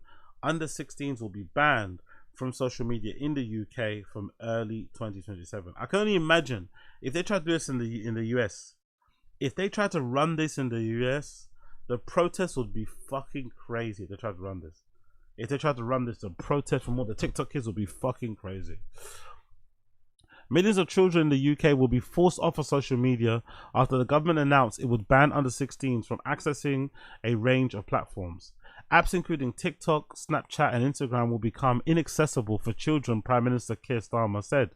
We hope to pass a regulation before Christmas, he said, with the ban coming into force in spring 2027. Tech companies including Meta, Snapchat and YouTube warned a blanket ban would move children onto more unsafe online environments. Very, very true, by the way. if you ban TikTok on all the apps, they're definitely gonna find a way to get around it, you know? Because I'm sure there's people that found a way to get around the fucking adult entertainment ban here in the UK that basically requires you to upload your ID every time you want to use them, right? I'm sure people have found a way around that too over here with maybe VPNs and shit. So I can only imagine what the kids will do. I'm not prepared to compromise the safety and the happiness of our children, and that is why the ban must happen and why why this ban will happen. Again, like stupid. Like we don't care about the president or the prime minister of this country doesn't need to care about our kids, you know? He needs to care about the country, not just the kids. He needs to care about the country overall, and the country is suffering. I don't think the major point of contention is banning social media for kids. You know, it's a nice to have, don't get me wrong, but I don't think it's the most integral part of what we're going through. The government is yet to release the full list of platforms which are affected, but said YouTube, Facebook, and X would also be included. Well, duh. If it's social media ban, the hint is in the name, innit? Duh. The government said over 16-year-olds may have to verify their ages to continue using the social media platforms. Oh, Jesus Christ. But it said many adults would not need to checks because their accounts are already over 16 years old and had a credit card linked to their email address and was already verified in other ways. Messaging apps such as WhatsApp, Signal will not be banned. Oh, so maybe they'll just turn WhatsApp into a social media platform. Maybe these kids will just turn WhatsApp into a new social media platform where someone will have like groups and pages where you can just like follow for clips and shit. That might be a thing. Someone might just mirror the social media feed of certain apps onto WhatsApp, and then that'll be the app. Yeah, so I believe, or I predict WhatsApp usage will go through the fucking roof if that's true from Dana White. That would be bloody true if that's true. That's fucking incredible. It continues. Messaging apps such as WhatsApp, Signal will not be banned, and neither will online gaming platform Roblox. Isn't Roblox the one where actual PDFs go to message kids? And there's been documented evidence of it over the years. So the actual platform that somehow doesn't have safeguardings for kids, right, who want to be on there, is now going to be allowed to have, you know, free reign on whoever comes through. It's just absolutely insane. But certain features will be restricted to under 16s, such as live streaming and strangers being able to contact children. YouTube Kids also exempt from the ban. The government will also look at restrictions on more than on some functionalities of social media, such as infinite scroll and curfews. Jesus Christ, some Big Brother shit. They're going to limit how much you can scroll. They're going to limit how much you can doom scroll. They're going to limit how much you can doom scroll. Can you imagine? Can you fucking imagine? They're going to limit how much you can doom scroll. It's fucking crazy. Intimate and sexual acts chats on with AI will be banned for under 16-year-olds. The ban follows growing pressures from campaigners to make the online world safe for children, a part of the international trend of governments restricting who can access social media. This social media ban won't solve every problem overnight, but it's a major step forward, says Joe Rai, co-founder of the smartphone. Fuck you. No, it won't. You're just making kids upset, making their lives... Again, these are kids born in a post-COVID world. These are kids born in the post-recession world, man. Being on their phone and doing all that stuff probably gives them happiness. And now you're taking that away from them. That's a proper liberty. That's a proper liberty, mate. Proper liberty. I don't like that at all. But hey, what can you do? Means the children will now get a few more years to grow up before entering into online environments. No, they won't. They'll still be on their phones, dickheads. They think this is going to stop being on their phones and being online. No, it ain't. Who else has got a good thing here? Let's go. Snapchat is shared with objective for the online safety. Meta said a ban risk isolating teens from online communities information. YouTube said that it many protections in place for teens and called himself a vital resource for human technology, or human people, sorry, educators and parents. The VT contacted X for comment. Speaking in the House of Commons, Technology Secretary Liz Kendall said the measures would take power away from the tech giants who have had countless opportunities to keep children safe, they says there. Love to see it. Love to flip and see it. And of course, the other story is this one regarding... Actually, let me go to post that video actually with the kids before we get into the other story regarding the fight, which was fucking incredible. Let's see what these kids have to say. Big up these classroom kids, man. Prayers for these kids. Prayers for these kids. I personally think that it's the parents' responsibility to decide whether the children are mature enough for whatever social media apps that they're asking for, and a complete ban is unnecessary.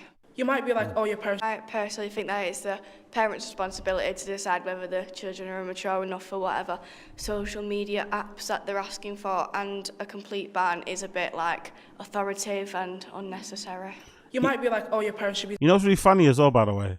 They're banning kids on social media to help protect them, but then they're blasting these kids' face on fucking social media. Fair's not giving their name, but I find that kind of weird.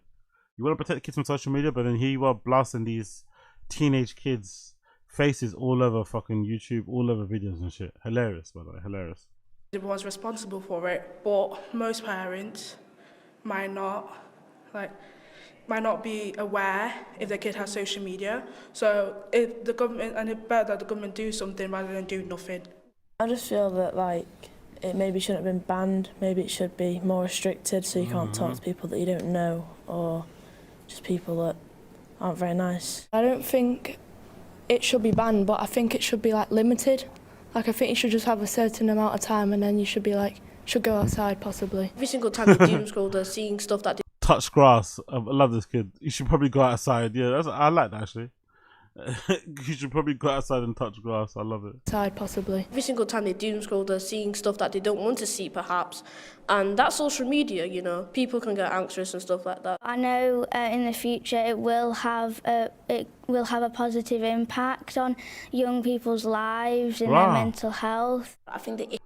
The kids don't mind it. From this pool of kids that they're talking to, they don't seem to mind the ban. I thought they'd be more pissed off. I guess they recognize that it's actually a problem. You know, a lot of these kids probably in their class and stuff are probably suffering. Like, Ted. They don't really, they seem to be kind of enthusiastic about it. The issue is right now is the lack of guidance from parents. So I really think it should be the parents' responsibility to guide us children. Big up that kid, absolute legend in the making, Again, I feel sorry for these kids, but I'm not gonna lie. I feel really fucking bad for them, but maybe it's for the best. Maybe this is for the best. Maybe this is for the best. Big up the kids them. Big up the blood clot kids them. You love to see it. Let's go. Big up Nigo. Big up Nigo from Human Made, formerly of Bape. And big up John Takahashi, formerly of Undercover, I guess you can say. No, still Undercover, not formerly. Still Undercover, formerly of Nowhere Store, who, according to reports, official reports, Nigo's Human Made has purchased Undercover. Let me just quickly open a window because it's a little bit warm in here. Nigo purchased Undercover. You love to see it.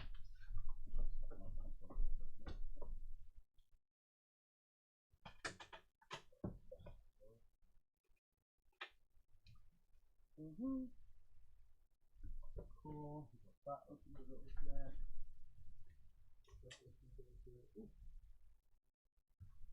Weather's fucking delicious. I'm not going to lie. Weather's delicious, but it's also very, very humid and warm in here. So I might have to run through these topics as quickly as possible to get out of this fucking warm place that I'm in. To get out of this warm, sticky place. Maybe do another hour of this, and then we'll go on to random show actually.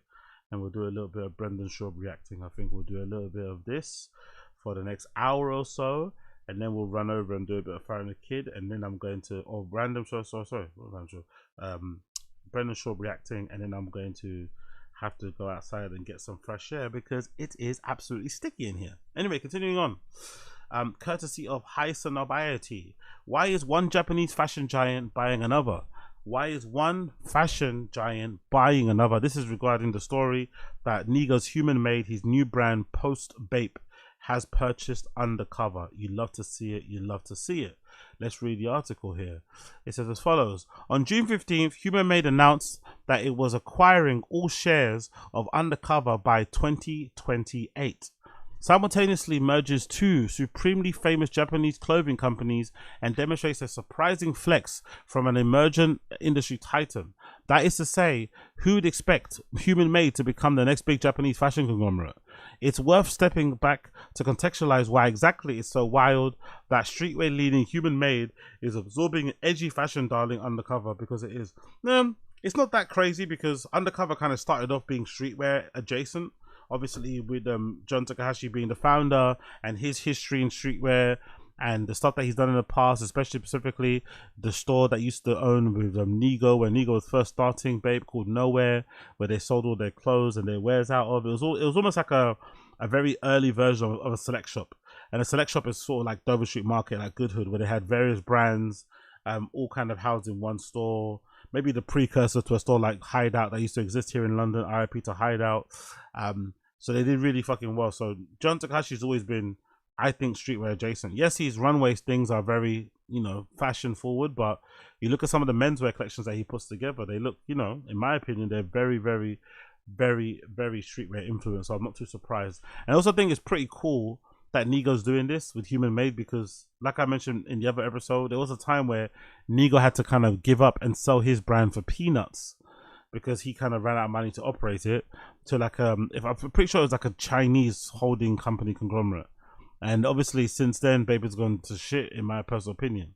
So he could have done that with his brand, you know, and then put out a fucking, you know, a toy or a DJ deck or something, and then someone plays it and it goes fucking crazy. So big up them, big up Human Made. To put it simply, Human Made is a clothing label launched by Bape founder Nigo in 2010 that specializes in graphic-ish workwear. To be more specific, Human Made has since split into Human Made, the clothing brand, and Human Made the empire. Human Made the clothing brand is expanding across Asia, leveraging increased popularity into new flagships and more luxurious products. Whereas early collections focus on screen printed basics, Human Made latest drops with anti and indigo dyed t-shirts and kakishibui or kakishbu dyed work t-shirts. Actually, let's check out some of their new stuff actually, because I always love checking out Human Made. They've got a really fucking nice store. They've got a really, really nice store. Let's check. Oh, okay, so I don't think it's letting me open more tabs because I've already got too many open. So let's get rid of some here. Bear with me a second. Let's get rid of that one actually. Let's get rid of that one, and let's also get rid of this one, and then go back to the article itself, and it should allow me now. I think if I go back to the article, it should allow me to open that, really, shouldn't it? Oh no, it's not. Cool, it's still not allowing me. Let's just go to Human Made then. Human Made store. Hopefully it comes up. There we go. We've got it. It says in English. Come on, work here if you don't mind. Show me what you got. Show me what you got. There's a Human Made store. Continue to shop. And you go shop and you go new arrivals. So they're doing way more than just screen printed t-shirts. They're doing button ups. They're doing caps. They're doing striped shirts, short sleeve button ups, other caps, shorts and stuff, denim shorts. They're doing absolutely everything, which I love to see. I'm not gonna lie, I fucking love to see this, because some of the stuff that they, especially the jackets they make, are incredibly hard. Actually, this Human Made spannel hat isn't too shabby too, by the way. Only £46 too. It comes in different kinds of what, a charcoal, a red that's already sold out. It looks kind of maggerish, but the red's there, and there's also a green, which is kind of Kelly Green-ish looking, which I really love the look of as well. What else you got going there? All items. You got some great tote bags available as well. You got some great jackets, some scarves and shit also available. They're killing it. That tote bag's actually really nice though, by the way. Not sure if you can buy that as a fucking store thing, but that tote bag isn't too shabby. Let's go back again on all the items. Check out some more things here. Button up shirt, great t-shirts. What is that one? That's a packet of t-shirts that we're also selling. Oh, they're selling bad. Look at the backpacks. Look at the military backpacks. Not too bad, isn't it? That military pouch as well will be a good addition to a festival. And it's only £58 as well. That military, this is a really nice fucking, what you call it? This is a really freaking nice side bag, considering it's a side bag, you know? Because most side bags don't look great, but that particular one doesn't look too shabby. Doesn't look too shabby, that particular one. I love it. I'm not mad at it at all. I'm not mad at that one at all. Let's go back to the article itself here. It continues, and more pictures from Human Made's Instagram account showing some of their wares and shit. That guy's naked belt makes him look like he's fucking, you know, waist is out a little bit, but we love it anyway. What else happened here, to put it lightly? So Human Made Co. is also evolving and is even more ambitious than its opinious fucking clothing line. And it says here it opened a handful of concept stores in Japan and South Korea and Hong Kong to tap into local demand. It oversaw splashy collaborative projects with peers like Kid Cudi, Artist Verdi, and Cactus Plant Flea Market. It expanded its Curry Up restaurants to include overseas locations. It hired a founder of WTAPS to oversee a cost-effective youth culture imprint, and it brought on famous advisors like Cause and Pharrell. The emergent human-made empire is built on a familiar terrain with retail and real estate, but the Undercover acquisition hints at something else. But by the way, we shouldn't be too surprised, if I'm not mistaken. We shouldn't be too surprised that this is happening, but I'm glad it is, because it means that groups like LVMH and stuff or Kering can keep their grubby mitts off of fucking Undercover, you know? Undercover is going to be looked after by a guy that actually gets it, actually freaking gets it. You love to hear it. You love to hear it. Whereas Human Made a sleeping giant needs to be acknowledged, not too surprising as most powerful Japanese conglomerates are rarely known outside the country. The company Undercover is known as well all over the America. It continues, whereas Human Made is a sleeping giant yet to be acknowledged. Not too surprising as many powerful Japanese fashion consumers are barely known outside their country. It says Undercover is known to all, give or take. Founded at the same time as Bape in the 90s, founder Jun Takahashi co-founded the pioneering Harajuku retailer Nowhere with Nigo in the early 90s. Undercover received an early blessing on Comme des Garçons founder Rei Kawakubo and quickly transitioned from punkish streetwear into a staple of the Paris catwalks. But I'm surprised that Rei Kawakubo didn't try to absorb Undercover, considering she absorbed Jun Takahashi and the other lady as well. I forgot her name. I'm surprised she never really went for Nigo. That would have been a great addition. Maybe it was a bit too streetwear at the time, but I feel like that would have been a great addition to their fucking label they're doing. But hey, it never worked out, so there it is. It continues. Undercover received a lot of early blessing from Comme des Garçons founder Rei Kawakubo and quickly transitioned from punkish streetwear into a staple of the Paris catwalks. To this day, it remains well loved by critics, if perhaps a little less vital than it once was. Here's some images. Undercover lab pieces at the at the costume art exhibition in New York City. Love this shit. Love this shit. Big up her. What else happened here? It says the Human Made brand exists in a comfort zone of sellable casual clothing, whereas Undercover, admittedly adapted to fashion commercial concerns, is considered more of a fashion operation. Their shared history justifies the acquisition through enough that it's directly mentioned in Human Made's press release. But the bigger takeaway is that Human Made seems to be refashioning itself as a proper multi-label conglomerate, and one big enough to absorb like-minded brands of different stripes. To put it in another way, could Human Made be the next Comme des Garçons? I'm not too sure about that one. Because who's the Comme des Garçons signed? They signed that Rusbek guy, the guy from Russia and shit, Ukraine. I forgot who else they signed though, you know? I forgot who else they actually signed, who they dropped. I can't think of many. Especially the ones that do a lot of like crazy shit, you know? They don't seem to get it, but the other ones do. Who knows why? And then, yeah, big up everybody. Big up being a woman in the park, getting some compliments. Must have made her feel 10 foot tall, you know? Must have felt 10 foot freaking tall. But big up Nigo. Big up Undercover, big up Nigo. And there's some really cool pictures actually I want to show you too. There's some really cool pictures of them back in the day covering, you know, putting on their names on their t-shirts, covering themselves with fucking crazy glue and blue suede and whatever else it may be. But look at the jeans. Look at the wash on the jeans. Look at the cut on the t-shirts already from there. They killed it, man.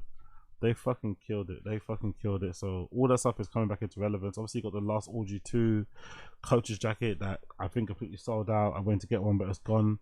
That's there, of course. That's a heritage legacy piece. If you're tapped in, you know where I go on with that sort of stuff. And of course, they decided to sit down with one and only Bobby Altoff. I'm guessing because she needed an interview to kind of give her a bit of a pop. And, you know, Rick Ross got there and he did what Rick Ross usually does, you know, eat. So big up Rick Ross. Big up, big up, big up. Okay, he's got some spaceship playing and he's pretending that person he's playing against is fucking... He's the guy he hates. I fucking love this. This kind of banter is the one. I love this sort of stuff. Big up this person, honestly. Big up this fucking person. You fucking love to see it. You fucking do love to see it. Okay, so where's this Rome book? Oh, did I move it? Where's the Rome book video? Where is it? Okay, cool. We did that. And then you can move over and see another clip here featuring, actually, somebody I haven't seen in a while, Tetsu Nishiyama from Double Taps. Allegedly, he's got a new brand called Buffer. I never heard of that, by the way. Allegedly, Tetsu Nishiyama's got a new brand called Buffer and not just Double Tap. So that's interesting to kind of realize. But big up anyway, both of them. Truly pioneering, truly pioneering sound that they're providing. Pioneering sound that they are providing. Big up everybody tuning in, by the way. If you're here and you're queer and ready to rock, make sure you like the stream. Like the stream, that'd be greatly appreciated. Like the stream, that'd be greatly appreciated. Talking about Undercover, actually, Undercover released their Resort 2027 menswear collection. Resort 2027 menswear collection, and I ain't mad at it, man. I ain't mad at it. If you want this type of clothing, quality and shit, you're not gonna get a lot of it in London, you know. You have to maybe out someone else, you know. But yeah, not something that I would essentially do. But yeah, I love this, what they did here. I love Undercover. I love what John Takashi does. Really oddly consistent always. You could definitely tell from the silhouettes and the shapes and the colors used and the form factors that this is a John Takashi show, you know. You could definitely tell, even without the fucking title saying so. Let's click through some of these and see what some of these kids were saying. I'm not mad at that look as the first look, to be fair. Again, it kind of looked like they were saying both hoodies were quite shit. It's cool. What else is gonna follow them? Someone's got Raphael. It's fucking crazy. I love that. Somebody's got Raphael. It's fucking brilliant. It's fucking brilliant. Let's see some more stuff here, courtesy of the collection itself. Where is it? Collection, right? There you go. Come on, give it back to me if you don't mind. Give it back. There you go. Cool.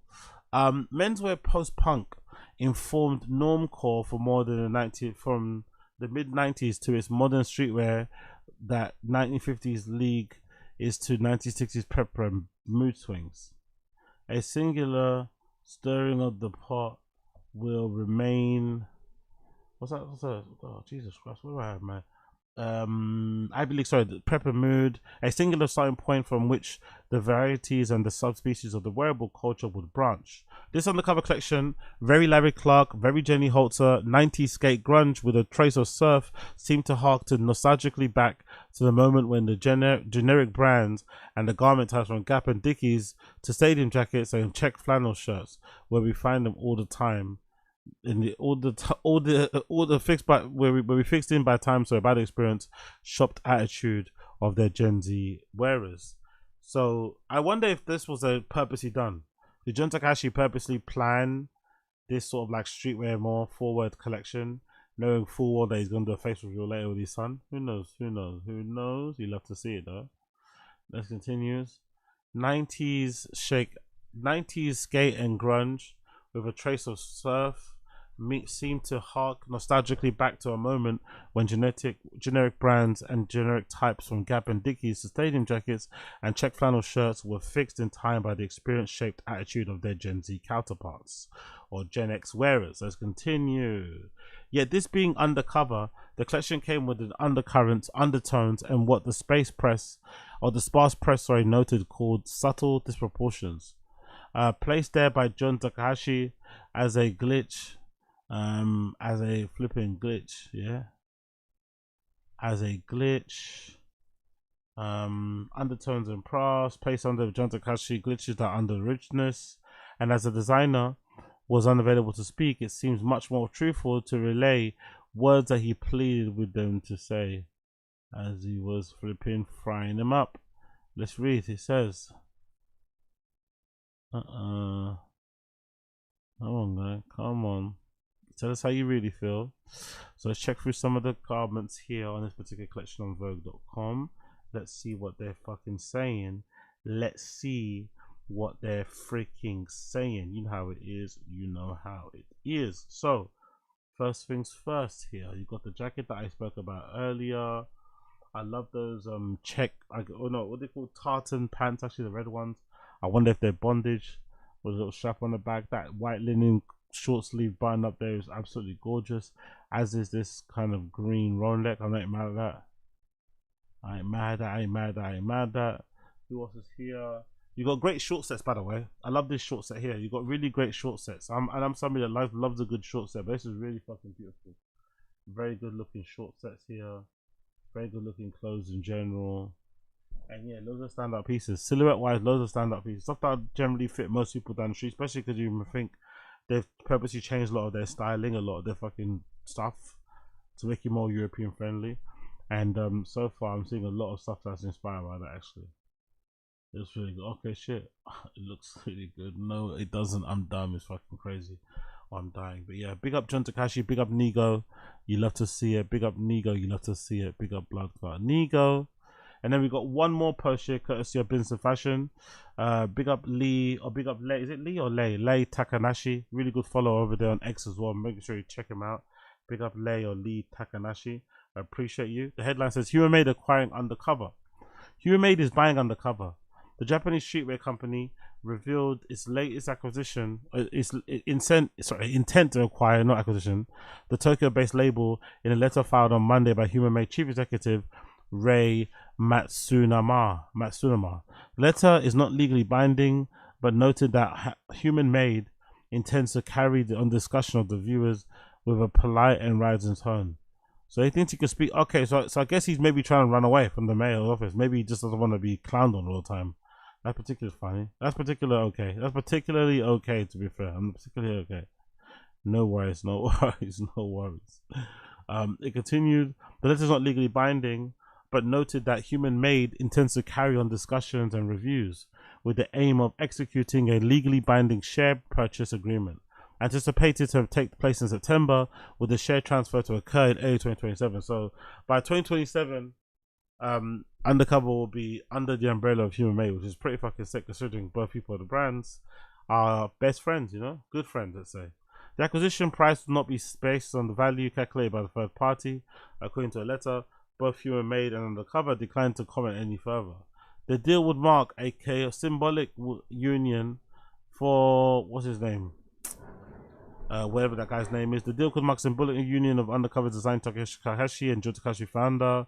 The two met as students at the Bunker Fashion College in 1980s and eventually fell under the mentorship of Hiroshi. That's my guy, by the way. Hiroshi mentoring both John and Nigo is fucking fantastic. You love to fucking see it. You love to fucking see it. After recognizing the power as influencers in their early age before social media, they opened a boutique called 1993 on some let's just say on some 100 type shit, you know. I want that. That's what I want. That's what I freaking want. It continues. After recognizing their power as influencers in the age before social media, they opened a nowhere store in 1993 on the side. Takahashi built out a small store for his punk inspired label Undercover, while on the other, Nigo launched a t-shirt based brand inspired by so many Jakarta jackets, you know. So big up him for being self-aware and saying, you know what, I can't do such a thing, so I'm gonna let you do that such a thing, you know. I don't mind that. I don't mind that. On the side, Takashi bought a small store, link on his birth and ape. Over time, Bape would grow to become an international recognized streetwear label, while Takahashi would turn Undercover into a Japanese fashion house spanning everywhere from graphic t-shirts for men to avant-garde designs for women presented in seasonally in Paris. In 2010, Nigo launched Human Made. Again, the beginning of Death Spiral, fucking, what do you call it, with the Oscars. So, big up then. It continued here. Graphic tees, Nigo, his wife from far cameras. Controlling him wasn't a real test. It was maybe controlling her. Who fucking knows? But big up them. When Takahashi's company is privately held and doesn't share its financials, the brand has noticeably scaled down its runway shows in recent years. Scaled down runway show, true. Presenting its last show in Paris in March 2025 when it celebrated 35-year anniversary. Takahashi has expressed in interviews over the years that business wasn't his strong suit and that it was challenging to maintain Undercover's independence. Yeah, that's true. You could tell by the fashion collection shows. You could tell the amount of money the amount of attention to detail, the amount of hard work that went into making the garments and the look amazing is just another level, you know. It's another level. You don't get usually this from barbers, you know. It's another level. It's another fucking level with how good they are, honestly. It's pretty fucking cool. So big up them. In his letter of intent, Human Made said he had built a strong relationship with Undercover, including a release of the collaboration between the two brands last year.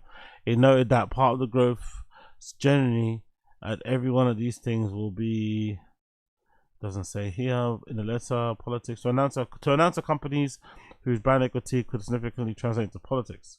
It added that it had determined that leveraging the government, the management capabilities would like to transfer universities over to other students, you know. Sorry, man, like chill. But yeah, big up everybody, big up everybody, big up Human Made, big up Blood Clot Human Made. They're doing what they need to be doing. I can't wait to see what they produce going forward. Maybe we might see more Undercover and Babe collabs coming. You never fucking know. You never fucking know. Continuing on.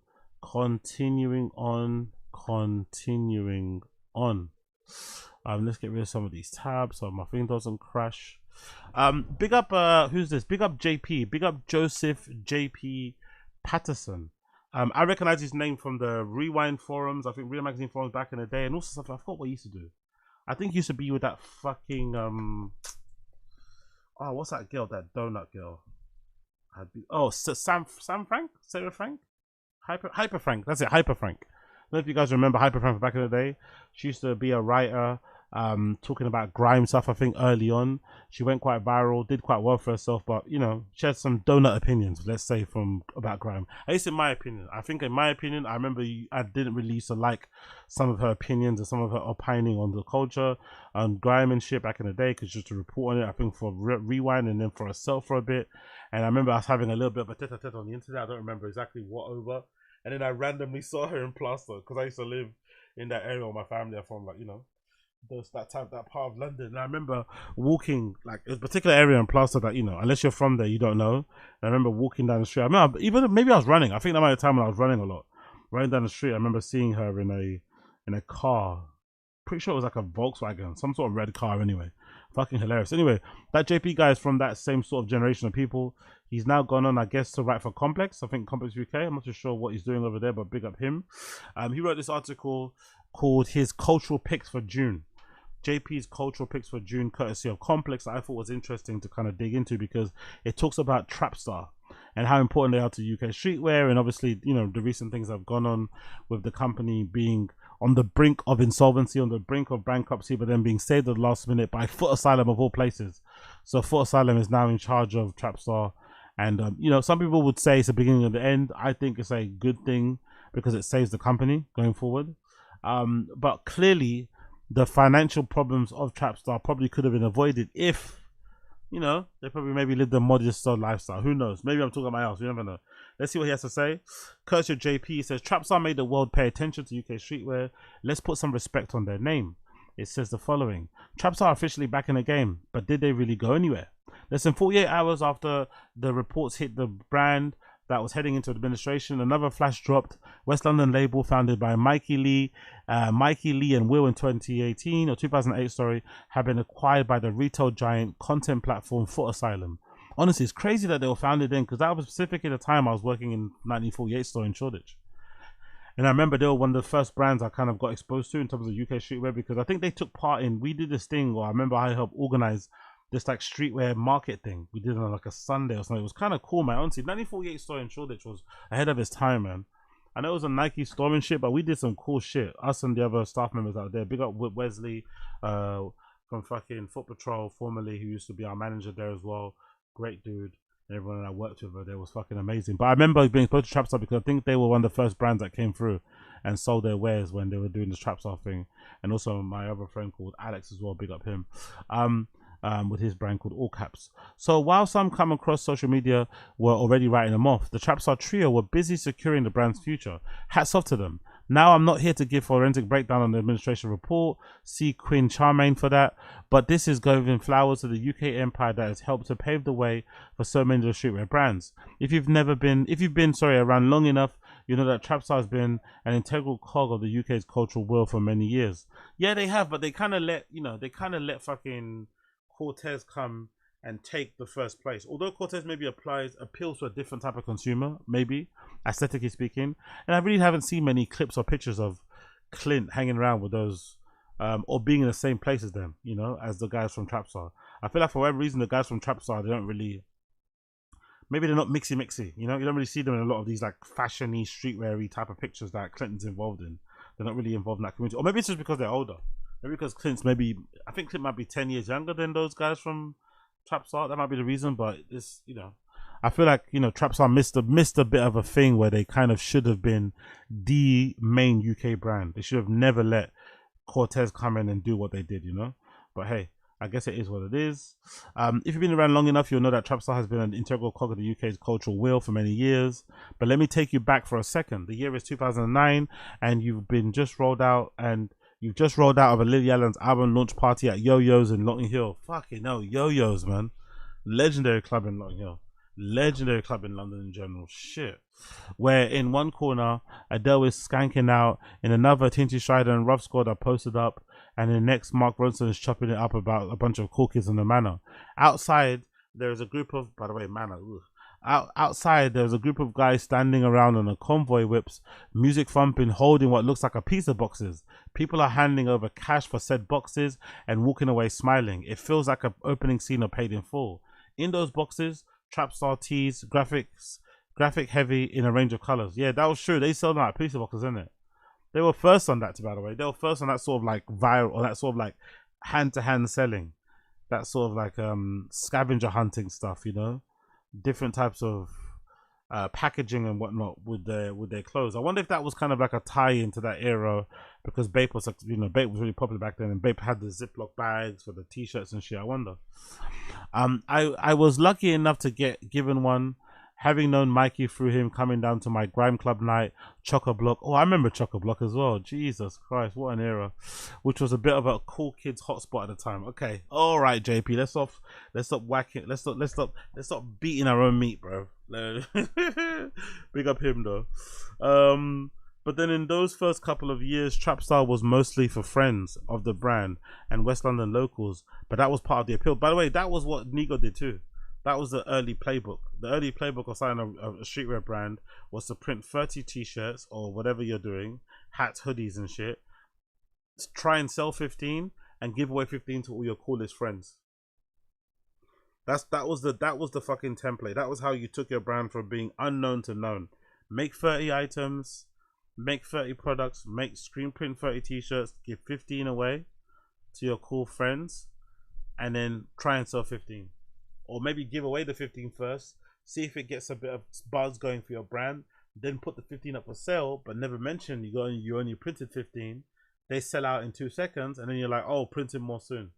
Demand is there. Get pre-orders. You know what I mean? So it's fairly easy to kind of do that, but I think the history is the fucking history. The history is the fucking history. And look at how it's done for people. It served, you know, Trapstar well. Many years later, they're still around. And if they didn't maybe fuck out their finances, they would have been perfectly okay to just still be doing it just themselves, you know, but it is what it is. And also maybe you can give them opportunity to maybe exit and do something else. Maybe they felt like if they did leave, the brand would die. But because they were bought by Foot Asylum, if the three founders decide to like go and do their own thing or start other projects, they can do so without feeling like the brand they both started in their bedrooms has died. You know, it will still kind of carry on. Maybe it won't be the same, but spiritually it will still be there. So this buy was really important overall. Let's continue what he says here. He says, back then in those first couple of years, Trapstar was mostly for friends and the brand and West London locals. But that was part of the appeal. You felt like you were part of something not everyone knew about. The brand's now famous slogan, "It's a secret," was really a thing from the start. By the way, I always hated the brand name from the beginning. I was never a fan of the brand name. I thought the brand name was kind of cringe, because especially the people that were wearing it, I knew people that were wearing it in my ends were definitely not outside trapping, you know?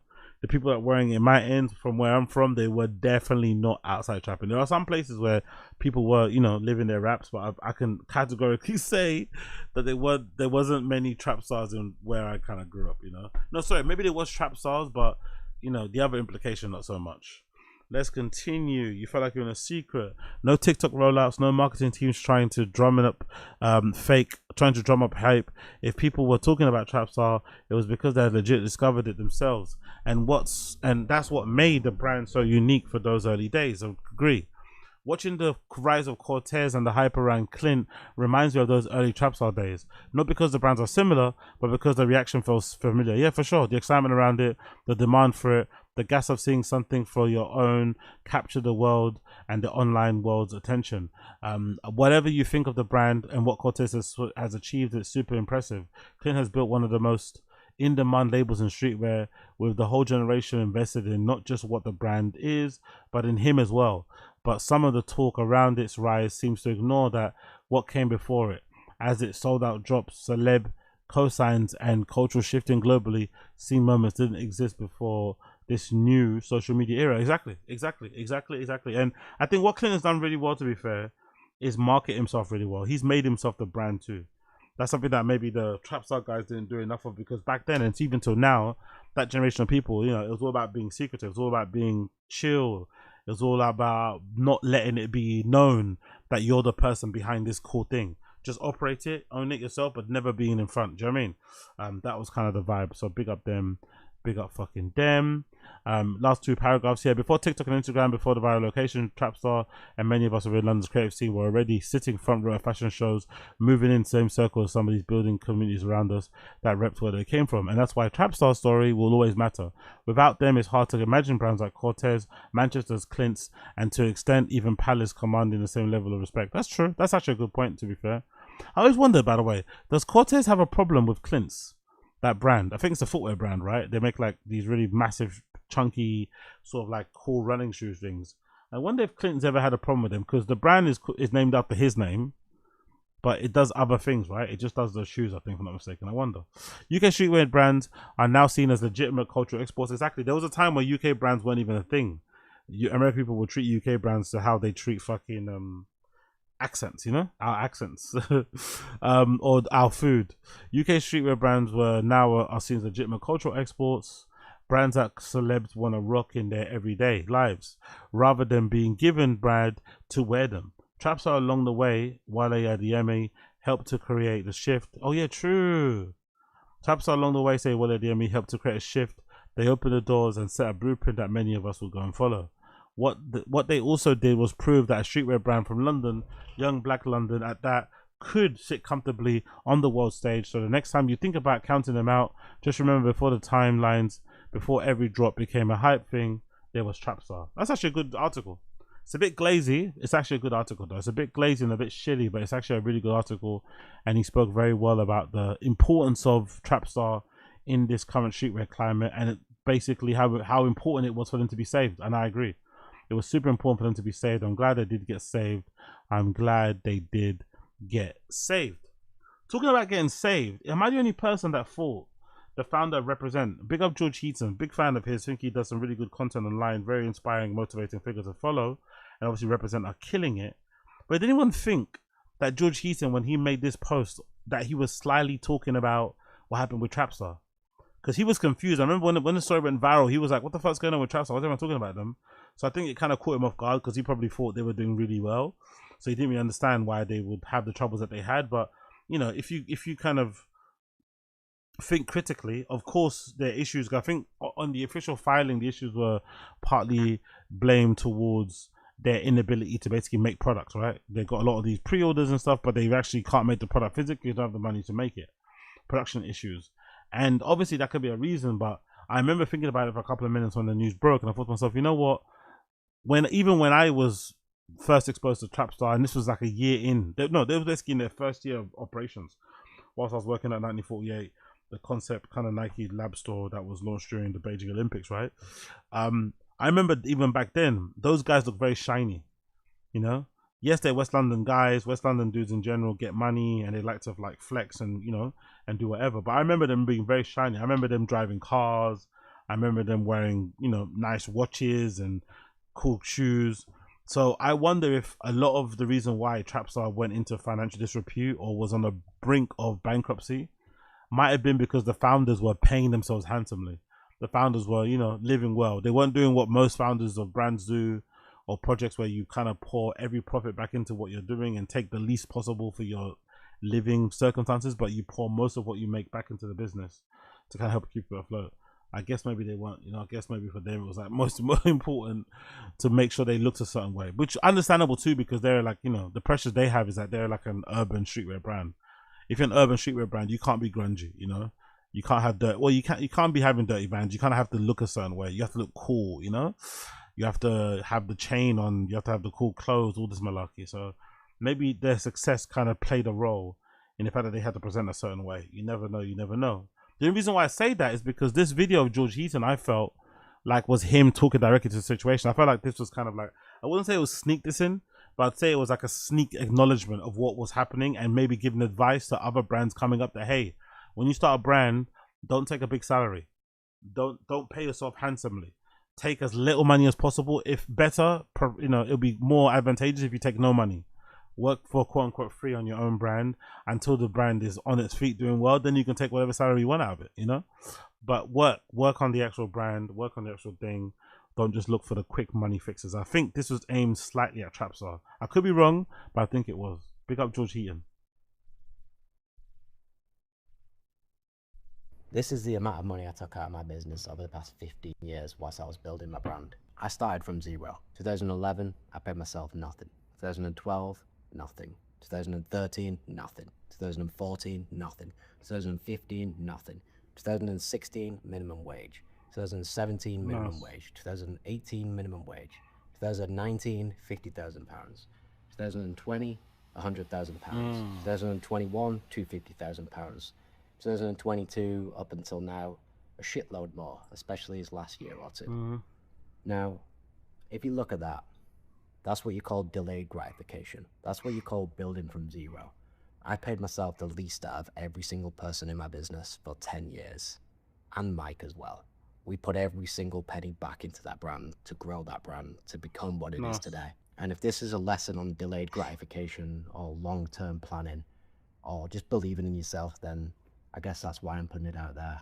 Keep going, keep believing. If you're just at the start, if you're halfway through that, if you're 20 years in and it's still not working, just keep hammering, keep doing that shit, because eventually the tide will turn and you'll get back what you put in.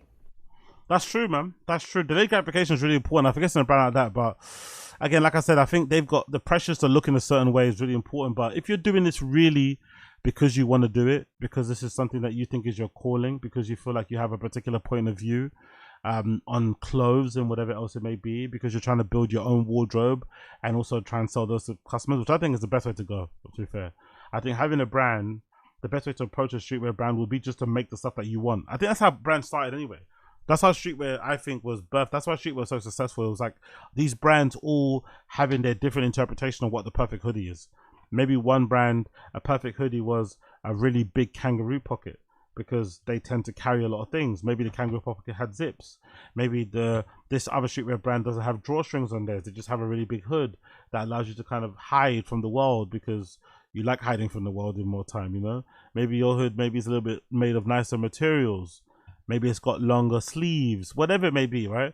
I think that's the best way to approach it. So you just make the stuff that you want, and making the stuff that you want means you're happy whichever way it ends. Because if it ends the other way, you get to get paid. The other way, you get another fucking item to add to your fucking wardrobe. So yeah, big up George Heaton. I think this was great fucking advice, and I think this would have been something that if Trapstar would have heeded this sort of message, might have helped them not get to a point of bankruptcy, to a point where now they have to, you know, have full asylum, quote unquote, be their bosses, which might work and might not work. Usually in most cases when this happens, it doesn't work long term, and the founders are usually kind of forced out, not because they did bad work, but just because, you know, it's a bit of a shift to go from having your own business, operating at your own business for 20 years or whatever it may be, and then suddenly having to clock in and clock out must be a bit weird, you know? Having to be in the office a certain amount of days and shit, that must gonna be a bit weird. Having like conversations that you feel like are somewhat beneath you is going to be a bit strange of adjustment. But you know, the most important thing is that they're still around. The most important thing is that Trapstar is still around. So good luck to Trapstar. Good luck to fucking Trapstar. Good luck and big up also Plaqueboymax. Good luck and big up also Plaqueboymax. Now, Plaqueboymax appeared on the Lyrical Lemonade Summer Smash Festival stage looking a particular way. He had this really nice Celine jacket on, which I thought was fucking brilliant, in this sort of like cheetah print material. And then he had on a lace front wig, which I thought was fucking brilliant.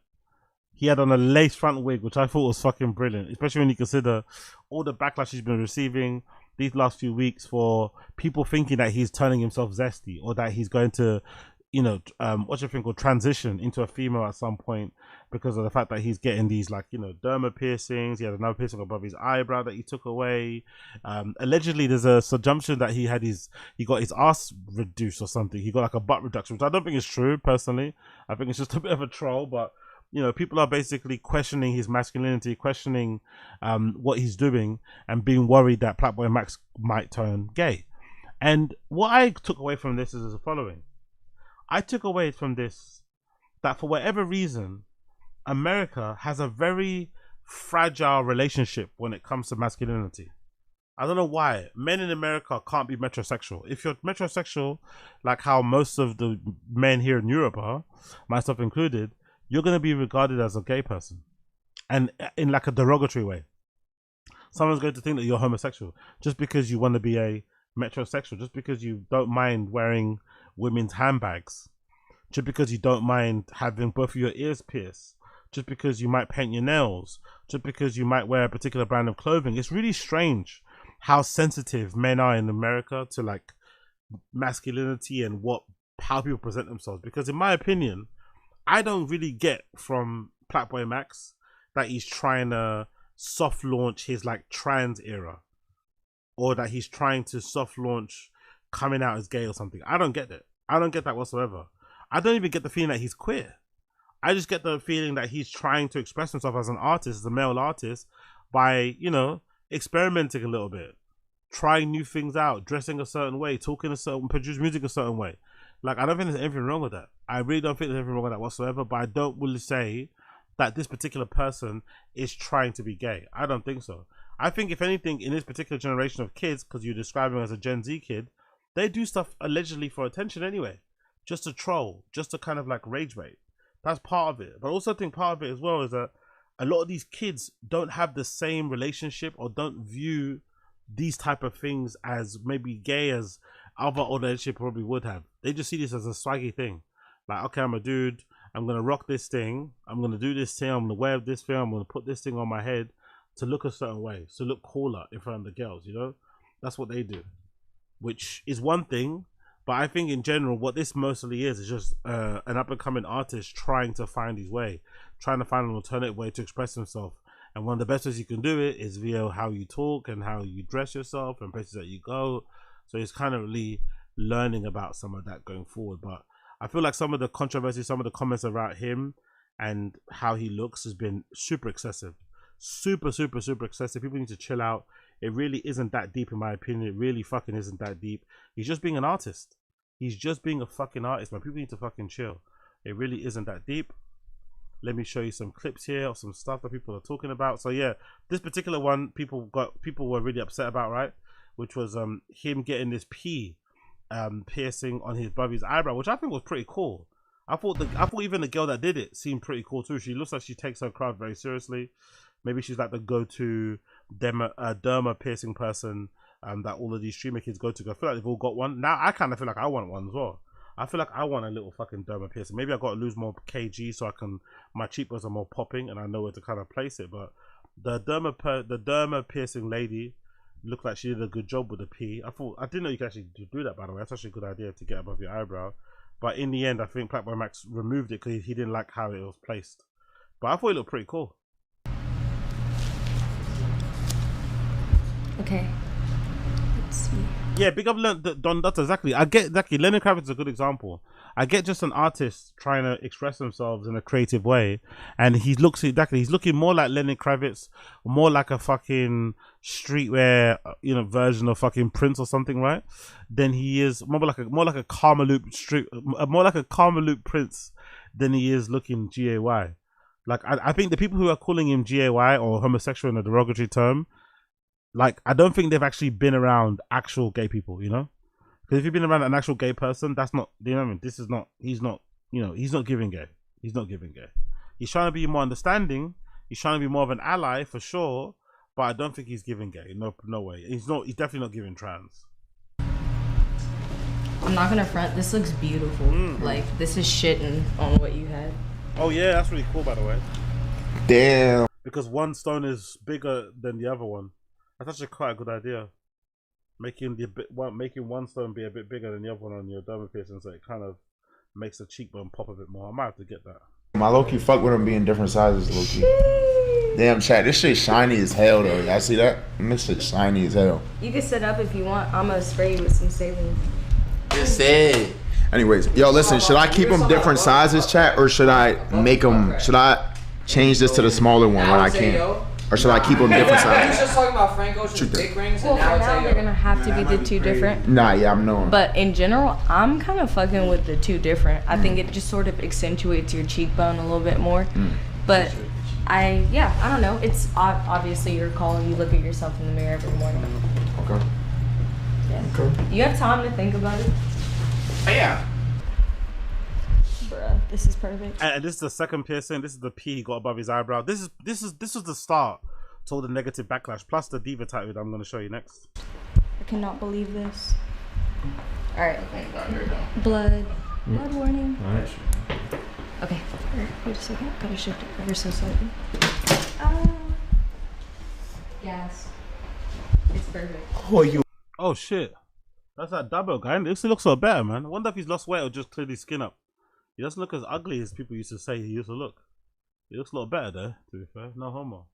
Looks a lot better there. Well done to him. Maybe just growing up as well. Maybe just puberty. Maybe just growing up.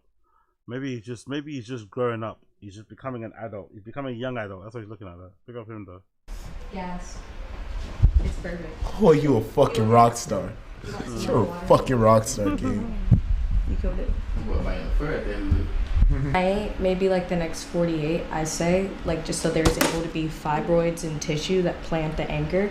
We're gonna keep it covered with the bandage, okay? I bet. Because structurally, it's not so small. What the fuck? Do it look cool? Pretty gnarly. I want to see it from the side, like, cause from the front you don't really see it from the front. Oh yeah. Can you take a pic of me? Like, do something useful, man. So yeah, I don't really mind it, but again, people were really mean about him getting that piercing or really upset about it. And then the other clip is the one that, this is the one that people got really mad at too. He revealed his newest tattoo, right? My newest tattoo. He revealed it on his ribs that says diva. The only problem I have with this tattoo is just the font. I think for the word itself, diva, having diva tattooed on your ribs is kind of swaggy. I think it's kind of cool as a dude, right? But I think the font could have been better. I think they could have used better font to kind of get across the message. But the placement of it is really nice, by the way, especially on his ribs, how it kind of wraps around like that. I think that's a really nice placement. It kind of follows a little bit, you know, the angle here of his pecs as well, which I think is a good little look. They did pretty well there. So for whatever reason, people saw this tattoo and thought, yeah, this guy's going to be trans. I don't know why. Don't ask me why, but they did. And then Plaqueboymax, I guess, crashed out and had a bit of an upset rant regarding his stream chat, calling him GAY. Are you gay? What do you think, bro? Do you genuinely believe that, bro? And if you genuinely believe that, then you believe that. If you don't, you don't. I don't know what to tell you, my nigga. Not gonna lie, bro. Keep it a buck. Care with the Lexus. Thank you for the sub. Appreciate that, bro. I was turning the... But yeah, so whatever reason, people didn't like that. And then I guess he crashed out one. Then find a clip of him crashing out where he slaps the camera. There's a clip of him smashing the camera. Where is it? There's a clip of him smashing the camera. Can I find it? Yeah, that's the one. That's the one. Plaqueboymax breaks down crying on stream after non-stop hate from his community. And that type of shit bleeds into the Twitch chat. That shit bleeds into everywhere, bro. Niggas just being negative. I might come on that shit being goofy. I might come on this bitch. Y'all can call me corny. I don't give a fuck, bro. Y'all can call me whatever the fuck y'all want, but I come on this bitch to entertain y'all niggas, bro. The slap is crazy. The slap is crazy. I come on this bitch because I love y'all niggas, bro. Oh, God, bro. I come on this bitch to have fun, bro. Just have fun with y'all, bro. Like, this shit hard, bro. It's not easy, bro. I be putting my heart and soul in this shit. Oh God, bro. Oh God, bro. It felt like this. Oh, I'm there with me, bro. So I delete that shit, bro. He's actually crying. I'm never gonna quit if I'm by my fucking self. On God, I don't give a fuck. He's actually crying. I'm not sure if he's actually crying or if that's actually fake, but yeah, crazy situation. So all the hate and stuff got to him to a point where he started crying on stream about it. And like I said, I just think people in America, for whatever reason, have a very fragile sense of masculinity. Anything that revolves around, anything that showcases any type of personal expression that's maybe not the most heteronormative thing that you've seen in your life will immediately make them worried. And that's the thing too. Like, it's the worry that really confuses me.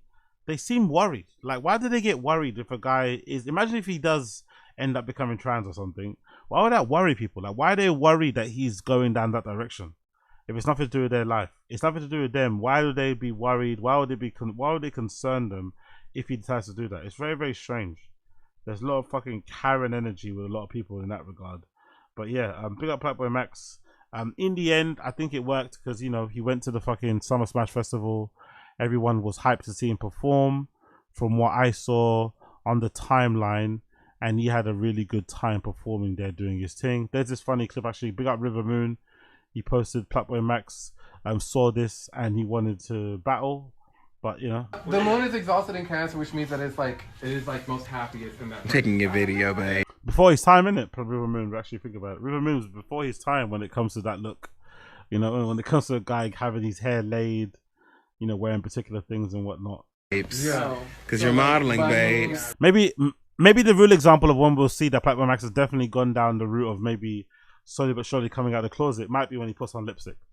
Or maybe paints his nail. Or maybe not paints his nail. Paints his nail is not really that big of a deal, to be fair. But maybe the lipstick painting will definitely make people go crazy on the internet. I hope he does it though, by the way. Hope he does troll people and do that because that would be fucking exactly. She's on the clock. Right. But yeah, so that's him there. Big up River Moon. And then of course there's this clip that went viral that was super hilarious, featuring one of Plaqueboymax's friends. And I'm not too sure if he's trolling here, but he seemed quite concerned about Plaqueboymax going the direction he's going in and maybe questioning his sexuality. But then the replies are crazy. He's out here questioning Plaqueboymax's sexuality, but the replies about the stuff that he's done himself on stream are crazy. Like, I thought you was like, I ain't gonna lie. I'm concerned about my mans now, gang. Okay, we do couple shit for the views, clips, shake ass or whatever, gang. But by the way, that's not normal. That's not very normal as well. And that also is not very normal. That's not very someone that does that shouldn't be pointing fingers at others. Let's just say that. He said they shake ass and twerk for the camera, which is one thing for the stream. But it's like, how, if you do that, then you should be understanding, you should be more understanding of what Plaqueboymax is doing, really, shouldn't you? I ain't gonna lie, that right there, like, you put on a wig. It's not even like you got a wig and you just threw it on for a troll. Nigga, you got that shit installed, edges, and you're about to go in front of a crowd, gang. Like, what's wrong with that? Nah, bro, nah. So then look at the replies, by the way. People then started pulling up this guy's card. His name is what's that? Maddie Too Hottie. People started pulling up his clips. Look at his clips. Look at fucking his clips. Crazy shit. Spread it out, ass gang. Fuck me! Fuck me! Yo! What? Jesus Christ, man. Gee, these kids are fucking crazy, honestly. That was a bit extreme. And then obviously there's clips of him twerking, which he's actually got a decent twerk, I'm not gonna lie. She'll start praying down the room. Wait for the stick. She'll start praying down the room.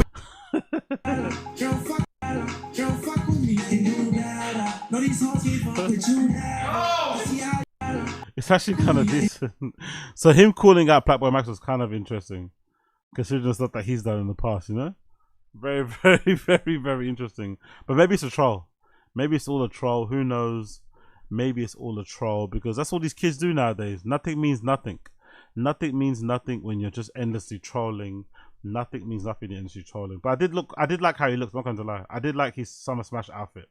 That Celine jacket with all the edges laid and shit. I did fucking love it. And the Gucci glasses, and then the debut of the Diva tattoo. I fucking loved it personally. I did love the look. So big up Plaqueboymax. Keep doing you. Keep expressing your art. Keep expressing yourself the way you want to express yourself. Don't listen to these motherfuckers. Don't listen to these mother effers, okay? Do you, brother. Do you, brother. Okay? Do you, brother. Please, I beg, do you. Do you, brother. Let me double check here. What's I got to talk about? I was mentioned on my tweet here. Cultural commentary focus on the world, Nigo vibes, more cool. Okay, so I've done most of the stuff I wanted to talk about, haven't I? Let me get rid of these tabs. Big up everybody tuning in, by the way. Actually, if I've done most of what I've talked about, maybe what I'll do is take a quick break and then come back and do a random show during the Brendan Shaw. What's that thing called? What's that one we're going to do? Do a Brendan Shaw. What's that show we're going to do? Thick Boy show, and then we're going to carry on and also do a little bit of the T-Fat-K later on today. So we'll do both of those later on. So let me get rid of those tabs. I got rid of them. Nice to see. And then we can continue on, yeah? So big everybody tuning in. It's been a pleasure to have your company. And I'm going to love you and leave you and then come back on in about 10-15 minutes to do a bit of the random show, yeah? Big up everybody tuning in. Random show coming in about 15-20 minutes. So check it out, keep an eye out for that. For those of you listening to the audio side of the show, my song of the day for this particular episode will be courtesy of Crewcutz Reasons. The tune Reasons by Crewcutz. Crewcutz spelled CREWCUTZ, all one word. Crewcutz Reasons will be my song of the day. Listen to it, it's fucking fantastic. I'll come on the other side and we're gonna tune in and get straight into the Brendan Shaw stuff, okay?